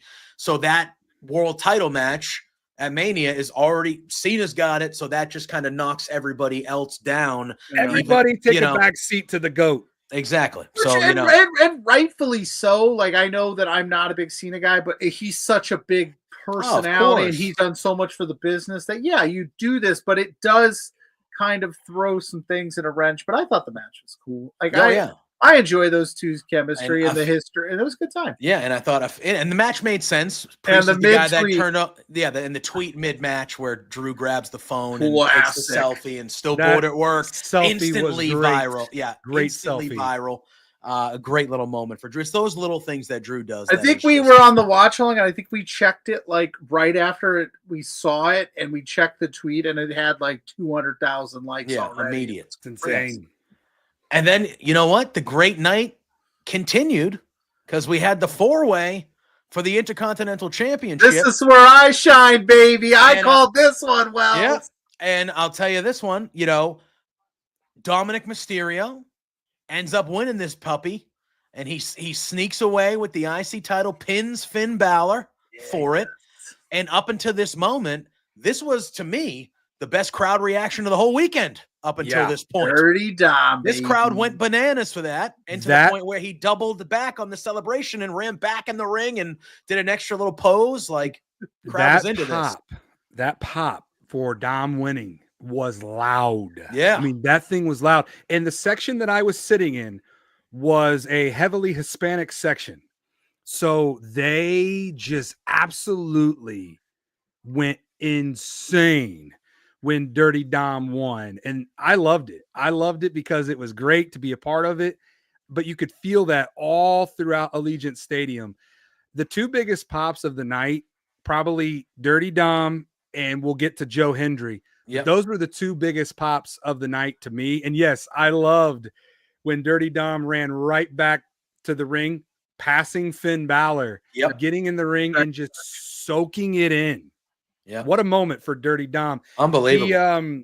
He now joins his old man, his real old man, Rey Mysterio, as another father-son duo to win the IC title at WrestleMania. You mean Eddie Guerrero? We all know his real dad, Guerrero, but his Mysterio dad. Yeah, it really was a great moment. And I'll tell you what, I've been saying it for a little bit, but like, Dom is going to be a massive babyface, man. He's going to be a massive babyface if they do it right. And that was a tease of it because he's still in the Judgment Day. I think they'll get to the point where he maybe breaks out or they do Finn, maybe however they do it. But Dom, whenever they decide to pull that trigger, Dom is a massive babyface. Like, he's won the adoration of the crowd over because we've watched him go from what looked like a Nepo baby hire when he was not good and all this. We've watched him turn into one of the more entertaining people on the roster, and he has good matches, and he's someone that CM Punk's coming back to the company. Okay, his first matches at house shows when they were still doing them is against you, Dom. We're going to put him in that. We're in there with you. Like, he's become that guy, and he still gets that liquid heat. Obviously not this weekend, but he still gets that liquid heat, but it's not a get out of my face, we don't like you, you're terrible heat. It's a, hey, we're supposed to give you this heat. We respect you heat. And I think that when you get to that level of heat, that's when you can turn somebody babyface and they'll have the crowd behind them. And I think Dom is there. This weekend proved it to me. It proved it to everybody. He's there. Yeah. And honestly, if you wanted to turn the Judgment Day face, I think you could. Yeah, maybe like Finn. Yeah, get rid of Finn. Has anyone checked on Carlito? Is he doing okay? He was at Raw. Oh my God! So his body was there. Like I was run, but I don't think anybody was home. I was literally sitting there watching this match, going, "Damn, Carlito has like the easiest job in the world. He just hangs out in the clubhouse, says a couple of quick things. He makes eyes at Raquel Rodriguez. He eats an apple. He escorts everybody out to the ring, and then he goes home. And then literally after I said that, he got thrown through that table, and I was like, well, we just ruined his easy ride. Yeah, Braun Breaker killed him. Absolutely. Braun Breaker, man. And I'm glad we kind of mentioned it earlier about the newest Paul Heyman guy. I love that Braun Breaker is now getting this opportunity to be alongside Seth Rollins and Paul Heyman every day. That's Braun Breaker is only going to continue to soar in this company. And I'm going to get your guys' take. I keep seeing that this is the second coming of Evolution. Paul Heyman as Ric Flair, Seth Rollins as Triple H, Braun Breaker as Batista, possibly my doppelganger Austin Theory as Randy Orton. I was going to say Austin Theory would be one of my guys that I think could fit in there. Yeah. Do you think that that's where we're going with this? I don't know if it's Evolution. I think that I would think it would be more Dangerous Alliance-y. I like that. It's a good callback. I would love now. Well, now that look, we have a couple other things to talk about before we get to the women's tag match. But after seeing what we saw on Raw happen, I would love the man maybe to be the first ever Paul Heyman girl, and I think that could be a lot of fun if they wanted to do something like that. Might as well. I mean, her and Seth Rollins. It doesn't get much closer than that. That's what I'm saying. Yeah. That's what I'm saying. But we'll get there. But yeah, I thought. Yeah, the end of Raw. I mean, they mentioned it on, was it Raw? They mentioned like, oh, her Barrett was like, yes, Becky's hubby had himself a night too. Yeah, maybe 100%. And then we have the moment where Randy Orton makes his way to the ring. he cuts a promo where he basically says, hey, I challenged anybody that wants to come out here. There, whoever it is, you're going to find out the 3 most dangerous letters, RKO. We then have this long pause, and then all of a sudden, say his name, and he appears. I TNA. believe in Joe Hendry. Well done. TNA World Heavyweight Champion Joe Hendry. Good on him. Gets his WrestleMania moment, and he is the opponent of Randy Orton. The match only went 3 minutes or so. Didn't need to go any longer than that. But Joe, even in that 3 minutes, like Joe got a couple of his things in. Randy was like, you know, it wasn't like a full squash, but it basically was. One of the best camera shot RKOs. Yes. Oh my God. So Hendry does this pose right into an RKO, 1, 2, 3. But I thought everything that happened after, like Randy picks him up. You can tell Randy's saying like words to him, like, hey, look at all these people. Like, you're here. Like, you got here. Like, you know, you can tell he raises his hand, puts over Hendry, RKOs him again, which is a very Randy Orton thing to do. And then Randy Orton does the Joe Hendry spin into his pose. And to me, I'm sitting there and I'm like, you know, because I did see some people saying, oh, that wasn't good for TNA. They squashed him. And I'm like, dude, your TNA champion, first of all, was on WrestleMania. When was the last time that happened? Oh, wait, never? Yeah. Never before, ever. Your TNA world champion walking down the ramp with the title around his waist and the commentators talking about TNA at a WrestleMania. And I'm sorry, I like TNA. They've been doing real good stuff for a long time. There is no shame in losing to motherfucking Randy Orton at WrestleMania. However it happens. That is one of the top 5 to 10 guys to ever do it. And if you think that that was a negative in any facet, I just don't understand how you think that. Because that was it's a negative if you're a diehard TNA supporter. But again, that's more of a you problem than an us problem. If you're Scott D'Amore, he wasn't too thrilled with it. I just look at it differently, I guess. I just look at it differently. I will say this. Joe Hendry got his moment with the pop of the night. Like I said, Dirty Dom winning the IC title and Joe Hendry's music hitting. Those were the 2 loudest pops of the entire weekend. And you had to think no matter who Randy Orton's opponent was going to be, they were going to get beat in a filler match just to get Randy Orton on the WrestleMania card. Unfortunately, Kevin Owens was not able to be another injury. The injury bug struck Rey Mysterio, Kevin Owens, Bayley. But in this business, when one door closes, another one opens. Joe Hendry got an opportunity to, like you said, JPJ, get the TNA title on the WrestleMania. I have another person that didn't vibe with what you just said, JPJ. Karrion Kross wasn't too happy. Well, we'll talk about him. We're going to talk about him. We'll talk about him. I'm just being a devil's advocate. I thought the moment ruled, but we will get to Karrion Kross. He had a WrestleMania moment. Sure did. He had a great weekend. I bet Bayley wasn't too excited about the match. I feel bad. He got left off the card. We're going to talk about he that could have fought. Bayley could have fought Randy Orton, and it would have ruled. Bayley, you know how I feel about Bayley. Bayley deserved better. Bayley deserved better, but it is what it is. But I will say this. I am, like I said earlier, I'm so glad that Randy Orton had a match and my wife was there to witness it live, because that was a big moment for her, being a big Randy Orton fan that she is, getting to watch her favorite wrestler win at WrestleMania. Also worth the price of admission going there. 100%. Yeah, and I just thought, Joe Hendry was on NXT on Tuesday as well, so clearly still around. I loved what Triple H even said after in the press conference. He was like, "Hey, like I went to Joe Hendry and I went to Joe, and he's like, I like Joe, and Joe does a lot of good work. I went to Joe and I said, hey, this is the easiest one. Like you're gonna be back here, man. Like you're going to be back here. And when from here on out, when you keep coming back here, it's going to get harder and harder because you're actually going to, what he meant was you're actually going to be working for me and the pressure is going to be higher on you, bud. Like this is just a good moment for you to, hey, you earned this, but like, this is, Yeah. Go have fun. Like, this is an easy one for you. This is an easy one for you.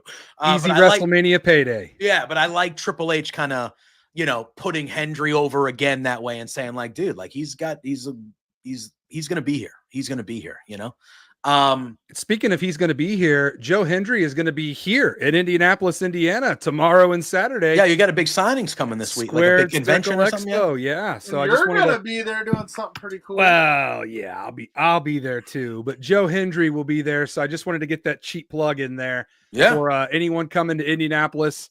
If you do see me, do not hesitate to come up and say hi to me. I am hosting a costume contest, which is going to be a lot of fun. Who knows? There might be some Joe Hendry cosplayers doing the pose. So that, again, just a good moment overall. Then we get to Logan Paul and AJ Styles. This one didn't hit for me. I'm not going to say it was a bad match or anything. I just felt like it was way too long.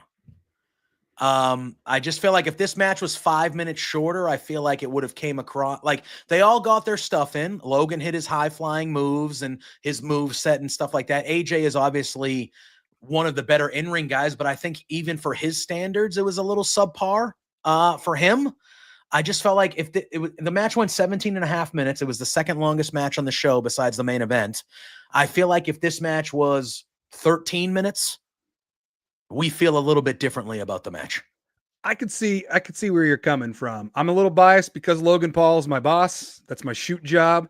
Fair. I'm an account sales rep for Prime Hydration, so I got to be careful with what I say about my boss, Logan Paul, just in case he's watching Between Two Beards, which I know he is. I mean, he should be. Listen, yeah. I'll gladly put some Prime up here, or else if you want to hook me up with a deal. Absolutely, man. I got a lot of Prime. I got this right here. So tell Mr. Paul. That's a Wrestle. Is that a specific Wrestle? Were they selling that at the arena? They were giving these out. This is a limited giving edition them out. Prime Awesome. Hydration WrestleMania bottle. Let me talk to you. Coming out of WrestleMania, because you can't take it into the stadium, so you couldn't take this Prime bottle in if you were going to WrestleMania. You had to get it when you were coming out, and coming out, you're fighting thousands and thousands of people who were probably thirsty and tired. Everybody was going to the Prime Hydration truck. And shout out to my fellow coworkers out there doing the damn thing. They were barricaded up in the truck because people were out of control. They were pushing and shoving. Damn. It was a wild scene. But I, being the pro that I am, I went up to the Prime team that was out there before WrestleMania. I introduced myself, shook their hands, said, "Hey, I'm Kyle Wells. I'm a account sales rep back in Indiana. It's nice to see you guys out here in the desert heat doing the work." And I was wondering if my wife and I could get 2 WrestleMania Prime hydration bottles. And the girl, her name was Ashley. Shout out to Ashley, not my Ashley, but that Ashley. She said, "Well, you can't take it in, but if you come out, I'll set 2 aside for you." Well, getting close to that truck, that was I felt like I was in the Royal Rumble. It was intense. But me, I'm getting used to being patient and becoming smaller in situations where I need to be. I'm a big guy, but I was like, just everything was working in my favor. Mm-hmm. And I got up to the truck and she remembered who I was and they handed me 2. And this lady tried grabbing them out of my hands. And I just put a death grip on it. And I looked at her and I just said, "Don't even think not today, Gladys. Not today. I will go Logan Paul on you right here, right now." But I enjoyed. Just got married. My wife wants one of these. You back off. Yeah. You do not want Bridezilla coming out. But to put a bow on the match, I enjoyed it. I like the chemistry that these two have. They got to showcase their moves, like JPJ said, and the right man won. Logan Paul picked up another Prime WrestleMania victory. Who's punny now? Well, he does have a WrestleMania streak. He has not lost at WrestleMania yet. So at least as a singles guy, he's in prime position to take over the Undertaker. Yeah, and then he's you mentioned young enough where he could go on a streak. He could. And you mentioned that Karrion Kross fella. He made his presence felt in this match, coming to ringside and kind of trying to motivate AJ Styles, but in hindsight, he brass knucks. yes, but he kind of distracted AJ Styles, which helped Logan take advantage and get the victory. And then we saw on Monday, well, before we even got to Raw, we saw on Monday morning, Karrion Kross cut the promo of his life. What a promo at that table with Sam Roberts. Did he cut a promo or did he just? I think he was speaking. No, but I think it was a little bit of both. I think it was some truth, and then he upped it up to be a promo. Here. That was from here. And he cut the promo of his life at that table. And the reason I knew that he like went to another level is because Scarlett is very good at staying in a good. Her character, her demeanor rarely changes, but you saw her the whole time being like. And she's she's like, hey, and he's like, I got you. He's like, careful. She's like, you realize that what you say affects me too, my guy. Yeah, we're in this together. Yeah. Death do us part. And I even liked at the beginning where she she only said one line in the promo, but like I like how she chimed in and she was like, we've been doing this for like 15 years. Like 15 years we've been doing this, and and like it. Her throwing in that line, I think, was good. You know what I mean? And then all of a sudden, Kross just goes off, man. And he's talking about his positioning. He's talking about how they're in Vegas, his hometown, and he's not even on the card. He's talking about a lot of things. And then he ends it with the, go F yourself. And then even better is he stands up and Scarlett's trying to calm him down. And he says, no, they held me up. He starts talking about his contract. Where he's like, 6 months. Yeah. And I thought when he mentioned like, they said, just be a good boy, be a good soldier. We'll do this. You know what they did? They fired me. They fired me. And he's talking and he's leaning in and it's true. He's talking truth. And that's what made it as good as it was because it was a wrestling promo, but he meant what that's a pipe bomb-esh. Hey, go out there and say what you feel, man. Go out there and say what you feel. I really hope that Triple H is paying attention to us, the WWE universe, because we all want Karrion Kross to be pushed. Oh, yeah. Strap the rocket on him and let him go. Yeah. Because that dude. Triple H ain't listening to us. Maybe. He should. I mean, Karrion Kross, I agree. If pushed properly, he can be a big deal. I mean, look when he was in NXT. Had a great entrance, a great look, great character, great performer. And then I don't know whatever the hell that was when he got onto the main roster. We tend to not remember that. It kind of we try not to. We'll Men in Black ourselves there. Yeah. But man, he's definitely reinventing himself, and now is the time to really give us fans what we want, and that's a Karrion Kross push. Yeah. 100%. He's been doing some just like this last like 6 to 8 months or so, social media wise, and even in the background. Like he doesn't get. Now I think this weekend is kind of the start of we're going to start seeing this guy a lot more on TV as we should. But even in the small inklings that he was given over the last 6 months, year, same way Chelsea Green at first, when she was given small little things, they maximized every minute they were on everything that Karrion Kross was doing, even if it was him standing in the background of somebody walking by on a camera shot. He made it matter, and he stood out, and he's been doing really good work for a long time. And I think now the fans are onto it a lot more. And hopefully, like you said, Wells, it's to the moon with that guy. Let's go. And I think he can be a real, like you keep him kind of tweenerish, but that's a guy that can be a major baby. Like the crowd will get behind that guy if he's doing this type of shit. If he's doing this type of thing, the way to go. And then obviously we already talked about the main event. So the last match of Mania we'll talk about, and this had a big thing that followed on Raw as well, is going into the main event. I mean, going into this women's tag title match, it was supposed to be Lyra, Valkyria, and Bayley. WWE, for some reason, had a makeshift team run through their whole SmackDown women's tag team roster just to have them not compete at WrestleMania. Then, Jesus. So Bayley gets hurt. Well, when you put it like that, it just doesn't sound good at all. I'm not upset about what happened in this match No, or what I'm happened just- on Raw, but that part of it, even when it was Well, Bailey, who was my favorite, I'm like, why are you having a makeshift team run through your whole real team? You could be. How is that productive? You could be upset about what happened at Mania, what happened at Raw, because they didn't have to It go. should have just through all happened the- at Mania. Yeah, it should just. Becky should have just turned at Mania. You couldn't have them lose in the first of all, the match on Raw was so much better than the match. Like it wasn't even close to how the match agree. at Mania was, 7 minutes, 8 minutes. Becky Lynch, and again, the return of Becky Lynch was phenomenal. One of the louder pops of the weekend, even though it was kind of expected once they did the angle, it made sense that it was going to be Becky, but a huge moment. Very thrilled that Becky is back, but she comes back. They win the tag titles at WrestleMania, which I don't think Lyra and Bailey were going to win the tag titles. But once Becky was there, it was like, they're not going to have Becky lose in her comeback match. Like they're not going to do it. So they win the tag titles. It was a very quick match. And then you fast forward to Raw and they have a rematch. And this match was way better. And they end up losing. And Lyra Valkyria takes the pinfall to get the titles back on Liv Morgan and Raquel 24 hours later. They're now the only 4-time women's tag champs. And then after Raw, that's when you get, after the match on Raw, that's when you get Becky Lynch. She goes in there, she lifts up Lyra, she does the hug thing, and then she just takes her out. And she's, you lost for us. I didn't lose. You lost.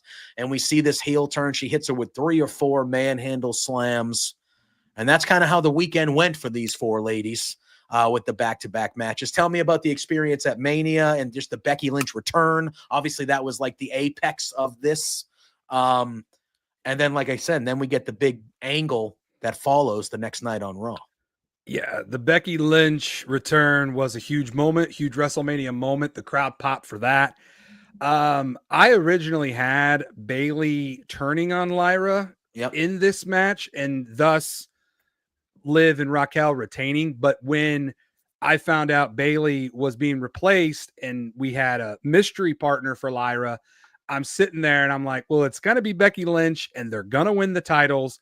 And then on the following night, Becky's going to turn on Lyra because it was always supposed to be Bailey turning on Lyra. So give Becky and Lyra their WrestleMania moment. But then on the next night on Raw, that's where you can do the heel turn. And that's exactly what ended up happening. But to go back to who should have been Lyra Valkyria's tag team partner, should have been Chelsea Green. Should have been Chelsea Green. Get one of your most over women's superstars on the WrestleMania card. And then you have her and Lyra. Lyra's the Intercontinental Champion for the women. Chelsea Green's the United States Champion for the women.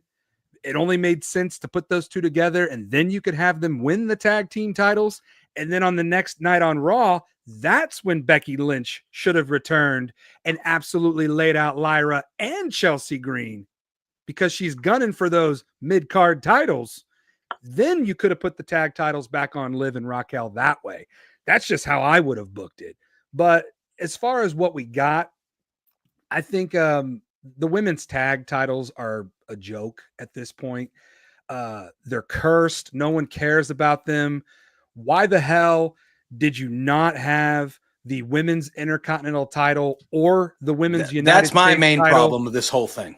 on the WrestleMania card for the first time? If you want to put those belts over, make them prestigious, make them feel important, have those. They should be on your first WrestleMania. Hindsight is 2020.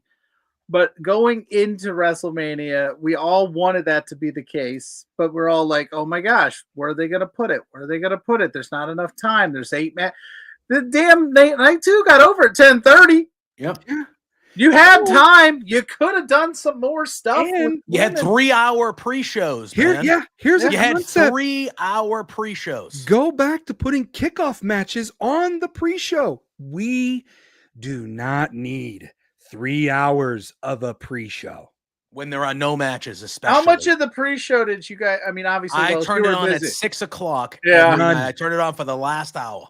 I didn't watch any of it, mainly because I was still at WWE you were doing World. your Yeah, thing. you were there on the ground, so. But I'm telling you, fellas, if I ever get an opportunity to meet Triple H, that won't be the first thing that I say, but I'll eventually get to it. I'll be like, hey, can we please get kickoff matches back on the kickoff shows? Make the kickoff shows great again. Can we do that? Because I know I'm not alone when I say that. And listen, we talked about it. We all liked it, but the Phoenix Grande Americano match, once Ray's injured, that's a pre-show match. I'm sorry. Yeah. Because it doesn't have the same juice that it would have had. So there was opportunities for them to put those mid-card titles in a more prominent role. But hey, we got what we got. You could have put so many of the matches that made the card on the kickoff. You could have had New Day and War Raiders on the pre-show. I know it's New Day, but like that could have been a pre-show match. That could have been a pre-show match. There was no build to that. Then you could have got the other tag team champions on the card. Yeah. Which I feel like those tag team titles are more important than the world tag team 100%. Titles. And they've been building on SmackDown a multi-team, thing for the tag titles. That made sense that they would have a ladder match or some sort of multi 4-way or something like that. And then those titles don't even make it to WrestleMania. Yeah. And then you throw on the other tag titles with a week and a half build. It's like, I know it's the New Day and I love the New Day, but like, it didn't make sense. It just, it was very bizarre. It's the new Day. And no Big E. And no Dan. Big E did not deserve that. If you would have had Big E involved, then it would have been important because there's your WrestleMania moment. But no Big E, it's like no big deal. Why do we care? Why do we care about this? Yeah. That's how I feel. That's how I feel about the women's tag team titles. Yeah. Get rid of them and focus the attention on the women's Intercontinental title and the women's United States title. And let's start pushing those two mid-card titles. Or else, what the hell was the purpose of bringing them and introducing them? My thing is, I don't want those titles to go you just got to book the tag titles can rotate between the 3 brands. So like that should be more of a focal point. You know what I mean? Like you have tag teams again, like Raquel and Liv they've won those belts 4 times. They've been a great women's tag team, but Liv especially, and I don't mean this negatively because I love tag team wrestling. She's above being in a tag team. So put the titles on. They can't go on Caden Carter and Katana. Put them on an actual tag team and just have them go down to NXT and wrestle, or wrestle in the first hour of SmackDown. Or just make the titles. When I was a kid, no main eventers were in the fucking tag title scene. Exactly. It was tag teams, the Nasty Boys, the Natural Disasters, Money Incorporated, the Head Shrinkers, Bruno Sammartino. No, shut up. It was actual tag teams. That's what the tag team division was. And then if they thought you were going to be a main eventer out of a tag team, they broke your asses up and one of you went up the card. Oh, you mean like this guy right here? Yes. The Hitman. And his biggest rival, Shawn Michaels, was one of those guys too. Like, that's what tag team. But now we run into this where a lot of times, and on the men's side, we have actual tag teams with the tag team belts. But since they've established the women's titles, and again, it makes sense story-wise. Like Bayley and Sasha Banks made sense that they were they're best friends. Liv and Raquel are in the same. It makes sense, but they're not natural tag. You literally have natural tag teams in your company. Put the women's tag titles on the natural tag team and build a fucking division. Preach. Instead of having to rely on main eventers to just put them together. They've had, and again, Lyra Valkyria is becoming one of my favorite in-ring wrestlers in the whole company. She's a badass and a lot stronger than you would think visually. But you put her and Bayley together in the span of 3 days, and you had them run through the whole SmackDown women's tag team division with established tag teams. That is a problem. Yeah. That is a problem. It's a big problem. Those titles are not going to matter if you don't make them matter. And them being on big popular wrestlers, that's not enough to make them matter. And it's just like, it's frustrating. It's frustrating. As you can tell, I didn't plan on going on a 10-minute women's tag title rant, but it's frustrating. I feel it. I feel your frustration. I'm right there with you. It's ridiculous. Cosign. WellsMania. Cosign. Yeah. But anyway, I digress. All right. Well, that's technically the whole WrestleMania card. Now, did you take off after WrestleMania, or did you go to the Raw after? When did your wrestling weekend end? So I almost went to Raw after Mania. I was literally standing outside of the T-Mobile Arena alongside Frank the Clown, Brock Lesnar guy, WWE's biggest fan, John Glick, some of the biggest wrestling fans in the biz. And we didn't make it in there. We didn't make it in there. We all were huddled outside watching on Peacock. And once we heard John Cena's music hit, it's like, what's the purpose of going in to Raw after Mania? Because that was the whole reason why I wanted to be in there, was to witness John Cena's opening promo.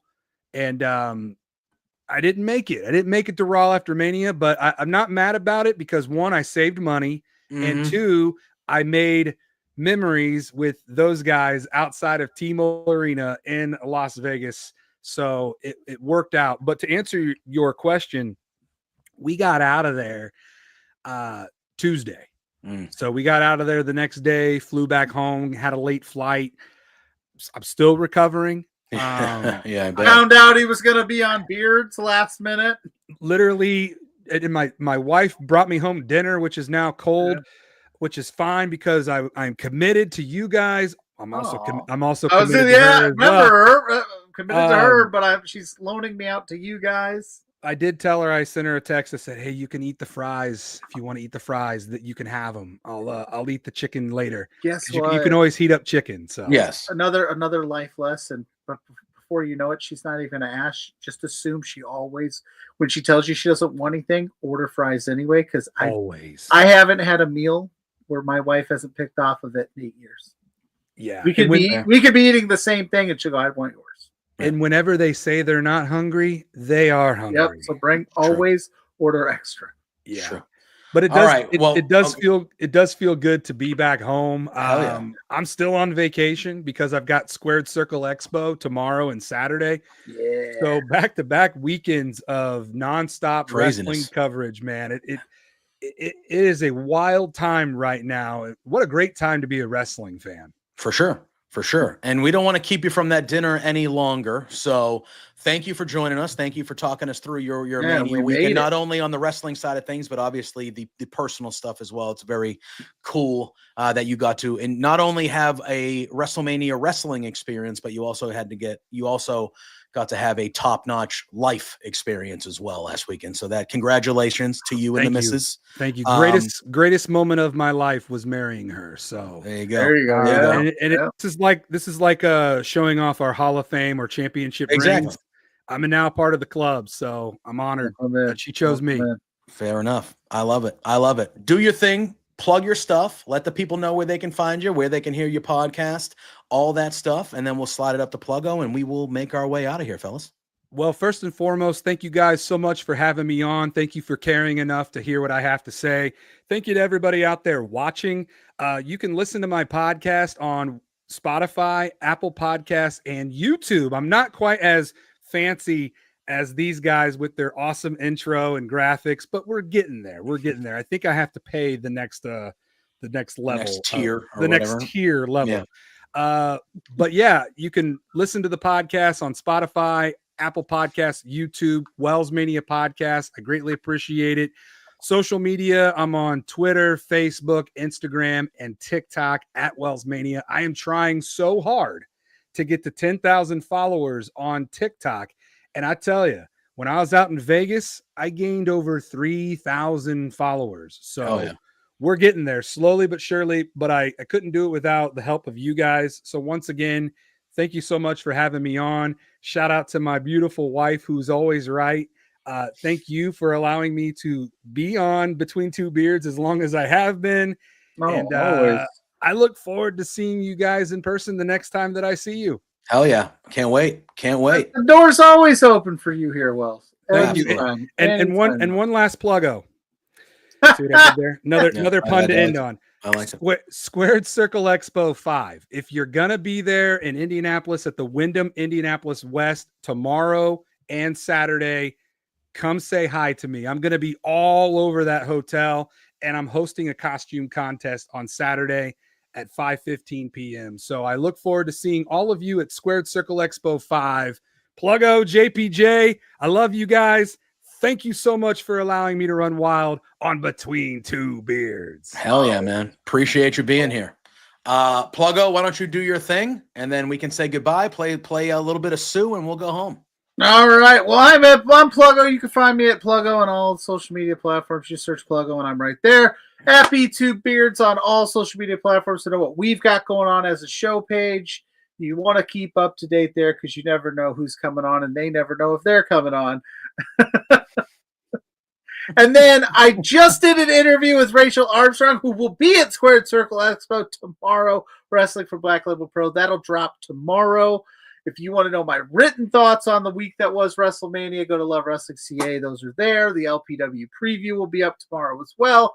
And I might have a couple other things happening down the week. And then, of course, Saturday morning, 10 a.m., Blair Pacheco and I have a recorded interview with the Short Kings dropping because it's my birthday and I have baseball, Little League commitments as well. So I've got a packed day. So we recorded an episode with our favorite Short Kings. Love it. Love it. You can follow me at JPJ Loves Gaming on all social media platforms, including Twitch, where we play some games over there.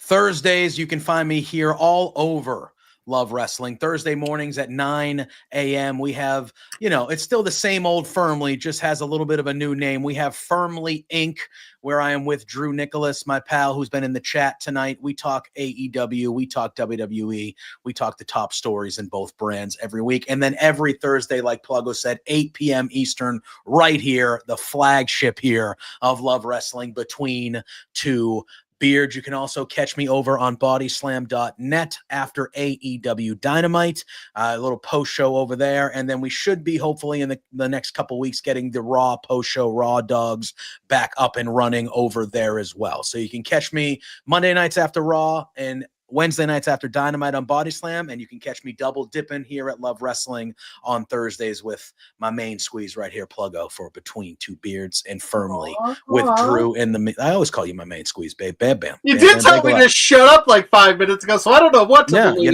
Listen, sometimes you got to give some tough love, bro. It's part of the gig. Relationship is abusive. Relationships are hard, man. Relationships are hard. But anyway, Wells, always a pleasure, my friend. Like Pluggo said, open door policy. We love having you. We love you in general. Congratulations again on your marriage and just being at Mania and enjoying that experience. I know you're a diehard Cena guy, so I know that was a big moment for you to not only be at his last Mania match, but watch him break the record. So thanks for sharing those stories with us. We appreciate you. We appreciate everybody else that was in the chat tonight. Thank all of you as well. And you guys know the drill, man. Until next week, until next time, say hi to Sue. Hi, Sue. Thanks, Mrs. WellsMania, for having us. Let us steal your man. It's true. Bye. Hey there, Pluggo and JPJ. It's Trent's mom, Sue, and I have a bone to pick with you. So, I understand that you guys are being real idiots and spending your entire monthly budget. You've got to be kidding me. This is not the way to be when you're trying to run a business. Your boss, Spencer, is really pissed off at you. I'm pissed off at you. You have some nerve. Get a grip. You have to control yourself. You can't just go out and spend all the money that you're making, you Two Beards guys. Oh no, this is coming out so stupid. Anyway, behave yourselves or I'm gonna cut you off from watching AEW. You're no longer gonna get to know, be able to meet my son. What? Or me. I'm sorry, this is like, I don't know. Anyway, thanks so much for being